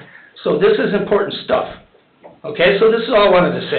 So real quick though, out of that 2.1, how much are you considering then? You're saying that we are going to lose of taxpayers' money. That's your job, Mr. Thiel. Half of it? You are a council person. You should know that before you made a motion to refund. Exactly. I guarantee you it will be less than 2.1 million, so we'll be saving. Okay, you didn't save anything, you wasted our money. So now let me continue. We shouldn't waste taxpayer money. We all can raise our hand on that, right? Exactly. We should not waste it. So why did we? Okay. So why did? So the lake was never dredged. You let him just make his statement. Can I please go? Please, Go ahead. May I please? The lake was never done, it's never been dredged. We fixed lots of subdivisions in our community. Past councils would have stopped those, they'd have been canned at the next election. Finally, the lake, on behalf of taxpayers for the Cedar Lake project, finally got the project done. It was done in full compliance with statutory and local municipality law and requirements. Please refund, not defund, this lake. What was done was in haste and in a hurry, in my opinion, by amending the agenda and moving forward with it. It was a hidden agenda. Even a straw poll was placed in a Facebook community, I might add, and it was like 80% in favor, I'm told. We should all be thinking glass half full. Let's try to get more money. Let's go after finding more money before taking the money that we have for this project. It could have happened, and we still can, if you refund, not defund. Folks, when Dredge America is gone, in whatever number of days that it is, there's a good chance that it'll be for quite some time, and we will have wasted taxpayer money. I personally reached out to some of you. I will help solicit, like I was planning to do for the alum treatment, as well as for the fish restock. I was going to try to be an ambassador of sorts to go out and fund and try to help and preach and be an ambassador for our community, to continue to make our community fine. The statements also that were just recently published in the Lowell Tribune about we have money coming from the state, et cetera, I don't believe were correct. I have a second plan besides me going out and trying to solicit large corporations and many organizations to try to come up with at least 2.1 million, and that is, of the 114 acres that we own on Parish Avenue for the Lake Dredge Project, council people, we only are using approximately 40. So let's just use the round number of 70. Let's say we can sell 70 acres at $30,000 an acre. 7 times 3 is 21. Add some zeros, it's 2.1 million. What a great idea. Why weren't we trying to think like that? Well, I know. Can I please finish, Mr. Keel? Can I explain why? Can I please finish? Okay. Yeah, just let him finish. The project costs that we have are exactly as Bob, I believe, stated, 9.348 million, 167. And that is made up of the Cedar Lake Redevelopment Authority lease rail bond, the Cedar Lake Redevelopment Commission lease payments, Cedar Lake wastewater utility funding, Laird Grant, Indiana Department of Natural Resources, Cedar Lake Fund 807 Ecosystem non-reverting fund. Of that, of those sources of funds, okay, we are talking about those in addition to project costs, not including alum, as you mentioned earlier. We're talking lake dredging contingency, railroad crossing and corridor restoration, dewatering facility, bidding process complete, dewatering facility contingency, project ancillary items and engineering, land acquisition, mitigation cost, construction observation, which is 4% of the restoration, including contingency, issuance costs, municipal aid advisor, $45,000, bond attorney, $82,000, local attorney, $50,000, trustee and paying agent fees, $2,500. Placement agent, $25,000. Those are all great funds spent wisely with great intelligent people, including our geologists and everybody else we spent money on early on. We weren't talking back then to anyone other than professionals. They know how to dredge. In addition, mobilization and demobilization, construction engineering, measurement and payment, cooperation with public utilities, utility information, street cleaning, road restrictions, environmental and other permits, prosecution in progress, digital video, recording, photographs, as-built surveys, earthwork, dredging sediment, incidental construction, operation, maintenance, monetary and testing, sediment dewatering facility, structures, pipeline, CSX railroad coordination, and insurance. So, if we only do 30, or 40, or maybe even 50%, all of those fees, all of those hard costs for professional services, consulting services, they will be vanished in the air. It's a fact. None of you did your homework, except for Julie Rivera. Thank you for your leadership, Ms. Rivera. And on behalf of all taxpayers, unlike the brave people in 1972 that started a sewer treatment plant, this group of the 6 people that want to defund and not refund will be known for that forever. I actually would like for you to please amend the agenda tonight, and I would like for you to refund the lake dredge project. You've done it once, you have an opportunity to do it a second time. There may very well be a petition that's going to go around, phone numbers, faces, email addresses. It just may happen. There's thousands of people in this community that want to see this lake done. It's going to affect property values, assessed valuations. We all pay a lot of taxes in this community as it is. Why do we want to have to go backwards? It just makes no sense that the 6 of you all get $72,000 a year. Why don't you donate that back towards the lake dredge? You all get $12,000 a year. I'm not asking for Julie, that'd be $84,000. Which one is it? How much do we make a year? About $12,000 a year. 72. About 12,000. Times 6, do the math. Okay? I'm asking for 6 of you to put your money back in the lake to help. Yeah, we've got to give other people time to. Oh, okay. Resident called them? Okay, Nick, I understand. Yeah. And then I think though that the Allen treatment, you're right, we've never had money for it, but we do need to absolutely finish this project, refund, not defund, okay? Refund, not defund, and then let's raise more money for the other projects, and then, yes, Mr. Thiel, in 15 more years, we do the same thing. We or the state? Perhaps we should have never done it. What comes first, the chicken or the egg? It takes money to make money, Rich. John, you want to be an ambassador? It just makes money to take money. You want to be an ambassador? Thank you very much, Mr. Parker. Do you want to be an ambassador and raise some money? I wanted to try to help that. I asked you about it, and you never got back to me. Go to the county and tell them we need that $1 million to keep this thing going for another year. Department of Defense just gave hundreds of millions, if not billions of dollars to large. We have an opportunity to be an ambassador. Well, let's brainstorm. Let's try to finish, not cut. That's how you're going to finish it. We're not going to finish it with sewer money. We have to finish it. John, I gave you You can't use that sewer money for the big street, if I'm not mistaken. Are you, Mr. John, you guys can be heroes. Ms. Sandberg, are we allowed to use that $2.1 million to finish this phase 3 hookup? If they so choose You to can. utilize that fund. You won't, they made a mistake. We're gonna have completely a project that's half done. Yeah, that's good stuff. So, I'm done with my comments. We're keeping up. Thank you very much. Okay, Mr. President, if I may.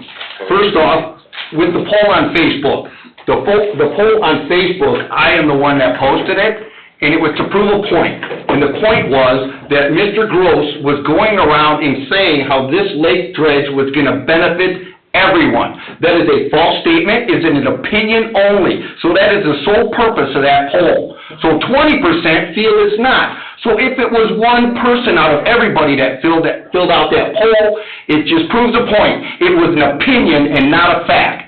Trouble, I didn't know you did. So it was my name. I didn't read it, so I told you.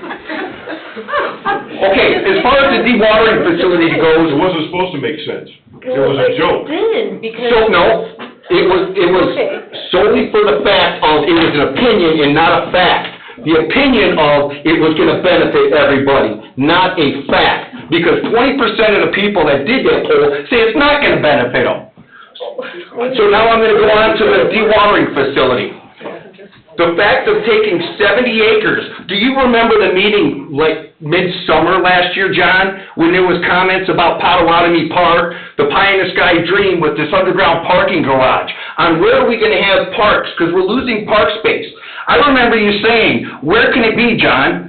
The sports complex over at the dewatering facility. So now we're just all supposed to forget that and sell the property. So which one is it? I'd like to. You're gonna On get the 30 record, seconds. You're gonna get 30 Rich, I'll answer seconds. that question. It takes money to make money. Use the money now, sell that. That's not my question. My question was, so are we gonna keep it for the sports complex? Or are we gonna keep it for a sports complex, or are we gonna sell it? Which one is it? Hey, Rich? There's two sides of the mouth, John. Two sides. Big huge nick of it. In the future, with future, growth of the community, we just buy more land somewhere else. Or we make a partnership with a public partnership. No, it wasn't a false claim, because I wasn't anticipating anyone taking 2.1 million and killing the Lake Church project. But we can always get more parkland. We may never be able to finish and/or complete a Lake Church. Did I answer your That question? we should have never started. Yes, you have. Thank you very much. You're welcome. Anyone else here for public comment? Please state your name and address for the record, sir. Sure, Robert Rozak, 14055 Theodore. One thing that wasn't brought up, and I listened to that meeting from the DNR, was the fish kill. Who was gonna be responsible for the fish kill and getting rid of the fish? I believe the DNR. No. Who's gonna be? Nature. Have you ever seen a fish kill, Miss Rivera, on a big lake? No? I have. My brother-in-law was an ichthyologist, which is a fish, he had a doctorate in fish science. I've seen it. You will have hundreds of thousands of fish that have to be removed within 2 to 3 days. How do you do that? You're gonna give them away? Bob, they said millions. That's what they told us, was millions of fish. Millions of dead fish. Okay, so how do you, No plan how to do you get remove rid of that? You gotta go out and rake it up and scoop it up with a shovel and put it in bags and throw it in a dump truck and it gets hauled away. That's what happened here in the past. But at whose expense? It's our, The town, right, yeah. so what's that gonna cost? You may never know. You talk about the lake. How much money was actually taken out of the wastewater fund? 4.4 million. $4.4 million, and you took 2.1 back? Yeah. In the event that doesn't go to the sanitary district in Lowell, how Ms. Rivera, Mr. Becker, Mr. Parker, Mr. Recupero, Ms. Dixon, Ms. Steele, or Ms. Sandberg, how are you gonna flush your toilet when there's no roof for it to go? Gonna go in the lake? This report says that we're at 4 million gallons a day, and we may have to go to 12 million gallons a day. And they estimated for the 8 million that it may cost us $40 million. And the last meeting I brought up, what's the time frame of that? We haven't gotten that far yet. 3 to 4 years, if we started today, 3 to 4 years. 2 years So you can have the cleanest lakes in the state of Indiana. But where's your, when you can't flush the toilet, what are you gonna do, go in the lake? That's what I need to ask. Some of you guys are probably on septic, which is fine, I'm not. I don't know who is. Nobody in town. Nobody in town. Nobody. There's maybe Okay, so one, when you there's can't one or flush your two toilet that because have all the been lines are away full, from or the sanitary district is full, what are you gonna do? This town has put a moratorium on building. Lowell has not, and they are at capacity. And Lowell's gonna have the money to pay for their half of the treatment plant. So where do we get our half?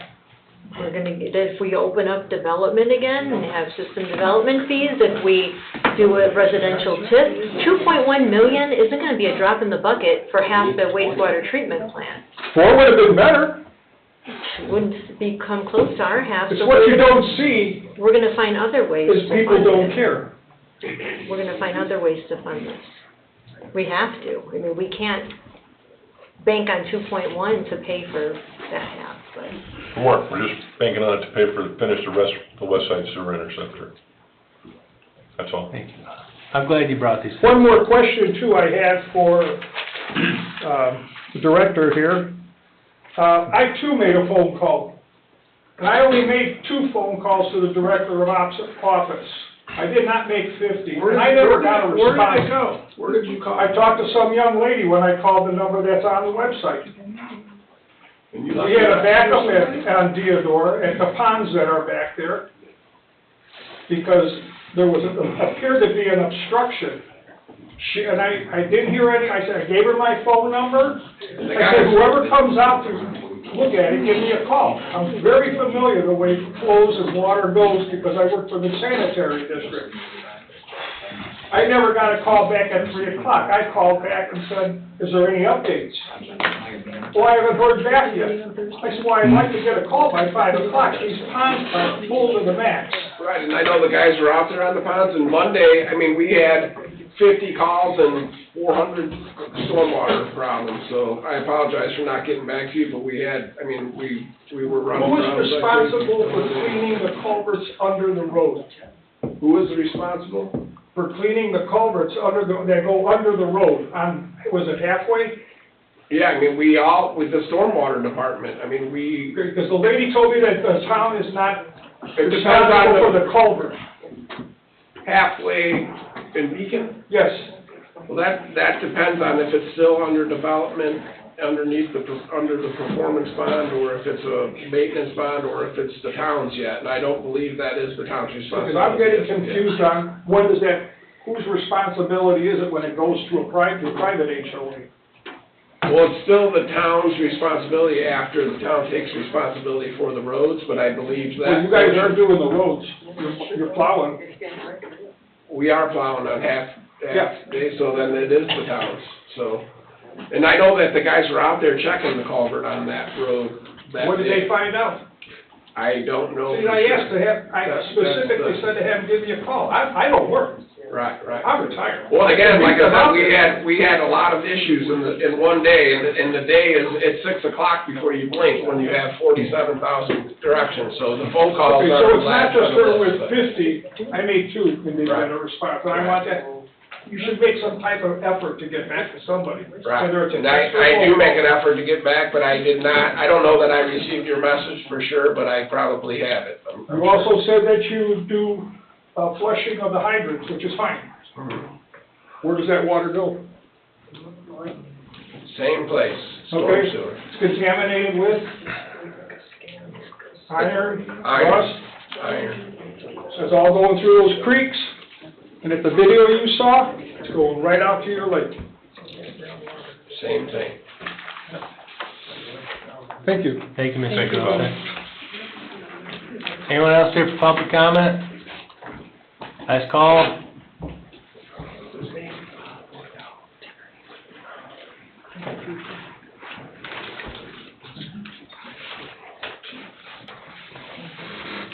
Good evening, ladies and gentlemen. Hello. Terry Broaders, 14513 Morris.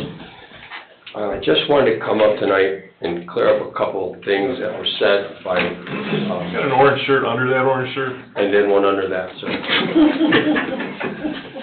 Got you covered there.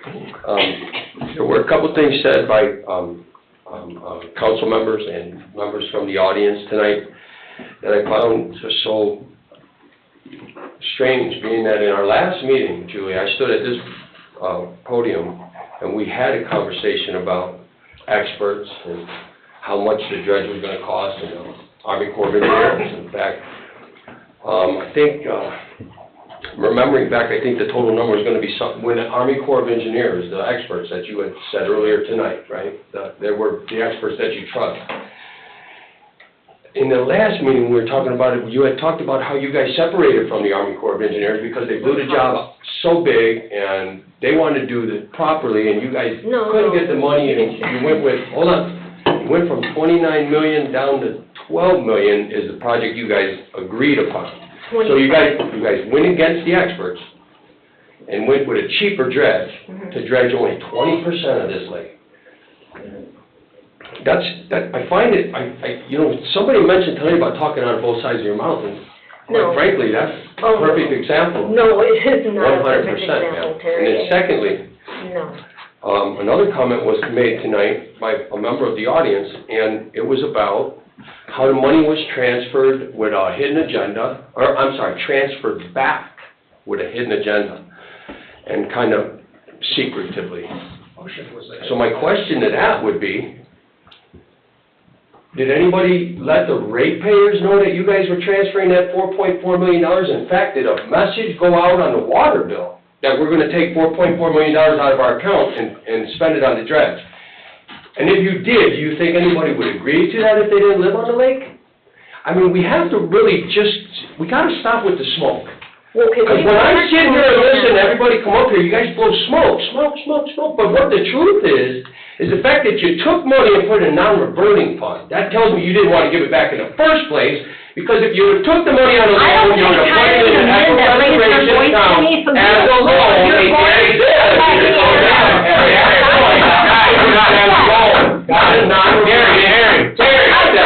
You yell at this council all I'm not yelling at this council, man, I'm yelling at you because shut your mouth. I apologize. And if you want me to answer, I'll answer, but I'll lower my voice, but I will not put up with You it. can go to YouTube. Calm down. You can go to YouTube and look at what you said in the last meeting, and you will find out that what I said is true. No. And secondly, let me just regain my thoughts here, I'm sorry, I'm like deep breath. Thank you, sir. When you take $4.4 million out of an account and you put it into a non-reverting fund, the name of that fund literally says you didn't want to give the money back if you got caught. If you didn't have a problem about getting caught, then you would have just took the loan out like the state says you could do, and you said, we're gonna borrow $4.4 million from water and sewer, and we'll pay it back at a later date. And that's been done in the past. In fact, I've heard it discussed at this board. It has been done in the past. But this time it was all different. And again, it was done so fast, I was in the room, and a couple of times here and there, and it was never like, as much discussion as we're having about it now, you would have thought we'd have had this much discussion on the front end. Well, we did. It was mentioned in at least 4 meetings. How many ratepayers knew about it? We had a big... I'm sorry, how many ratepayers did you notify in their water bill? Because, I get my water bill every month, and it's on paper, and there's a big point part of that page, there's a great point for messaging, stop signs, When you do boil your water, that guaranteed kind money. of stuff. I mean, there's a lot of ways we could have got that information out, and then maybe try doing it on a referendum so the public would have known about it. But the way this was done was just exactly what you guys talked about. It was done under the dark of night, with secretive backdoor dealings. What was it called? Hidden agendas? Not at all. Well, let me I think everybody heard it all tonight. Let me answer. Wait. Okay, you asked me now. Okay, so you're talking about saying that we skirted the experts for the Army Corps of Engineers. It's the federal government's gonna cost more. We did not, dumb down the project by This getting... was exactly where that they overdid the project. I didn't say they overdid it, I said that they cost more. I mean... She talked over me. Let her finish. Again, the Army Corps was charging a lot more money. They wanted $800,000 upfront for some sort of plan. We agreed, Mr. Parker with me, agreed to get out of the Army Corps plan. Dredge America, they're experts on this as well. They gave us a better rate because if you pay the federal government to do something, it's going to be more expensive than an independent contractor. We did not cut corners to have Dredge America. So I don't know why you're going back to this, and it was I think it was 25 million with the Army Corps. That was in 2016 or 2017. So the cost, of course, now would be more with the federal government. And Dredge America comes with a good reputation, with a good project.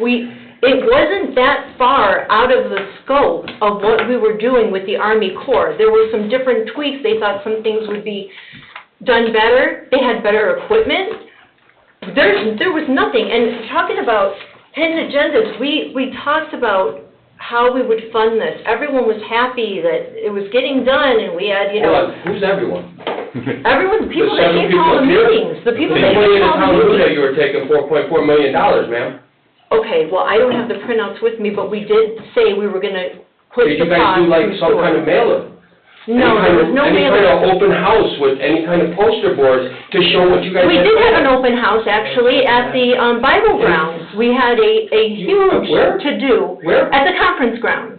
We had an open house, we had engineering, we had pictures. Now, that was in the early inception And how of did it. you put out that public I information? mean, there were a lot of people Do you have there. record of putting that public information out? Who was there?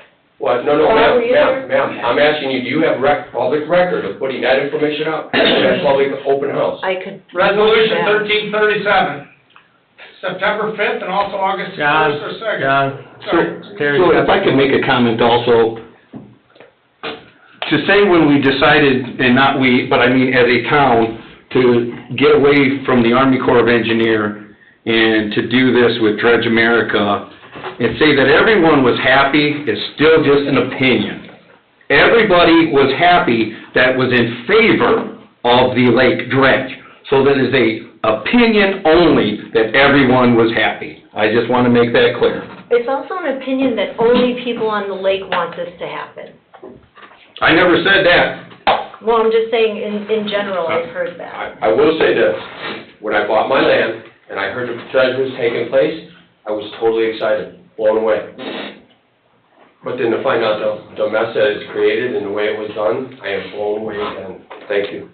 thank you, sir. Don't you ever come here and raise your voice at me again. Pardon me? All right. I There you said. Are you threatening me? Yeah. I mean, you're a town councilman, relax, nobody threatened you. Relax, after I was screamed at. When you were screaming at me, I My had to man get in my words out a orange little shirt. bit louder than you, ma'am. Name and address for the record, please. Kevin Toll, 972 Budley West, 129, please. Just a couple of quick comments. I just gotta say, first of all, this project, it was done in secret. The amounts were never given out. There was talk of using sewer or wastewater money. There was never an actual amount given out until the final day when it was thrown out in a meeting that nobody knew was even gonna happen. Okay, second of all, let's put it this way. We all know this project was never funded. It never had enough to go past the dredging. There was no money for the alum treatment. There was no money for anything going forward. Where was it gonna come from? We can hear all the great stuff we want to hear tonight about how we're going to go out and solicit funds and all that. Then why didn't you do it 4, 5, 6, 7 years ago before the project even started? There was no, they had the opportunity. Gotta have skin in the game. You didn't have any, then why didn't you go get the skin at the time? There was plenty of opportunity to do that, and it was never done. And nobody here, anybody, Julie or anybody else can say there was any way going forward after the dredging was completed, because there's not. There was no money available. That's why we None. solicited money for. Where did you solicit? Where's the money? For There isn't any. for There's dredging. been none. You know, the point is moot, because it's not happening, it's dead. Like, this lake is not getting dredged. Even You the guys dredging won. wasn't gonna do anything. You guys won. The dredging wasn't gonna do anything. All you did was take $4.4 million out of our wastewater fund. We got 60% of the 20% done. Yeah, exactly. And what's that gonna do with the rain, but it's pushing back in the lake today, and everything else? This was never thought out, this was just done as quick as it could be done because certain people wanted it done, period, in my opinion. And again, just to go back earlier in the meeting, when we were discussing the contract for the farmer's market, if you all weren't appalled about the comment that was made about, well, what do you mean, we're a for-profit, why do we have to pay for that? That was disgusting. Thank you. Thank you, Kevin. Okay. Thank you all for coming here tonight. This meeting is adjourned at 10:04 PM. Next meeting is Tuesday, April 16th, 2024 at 7 PM.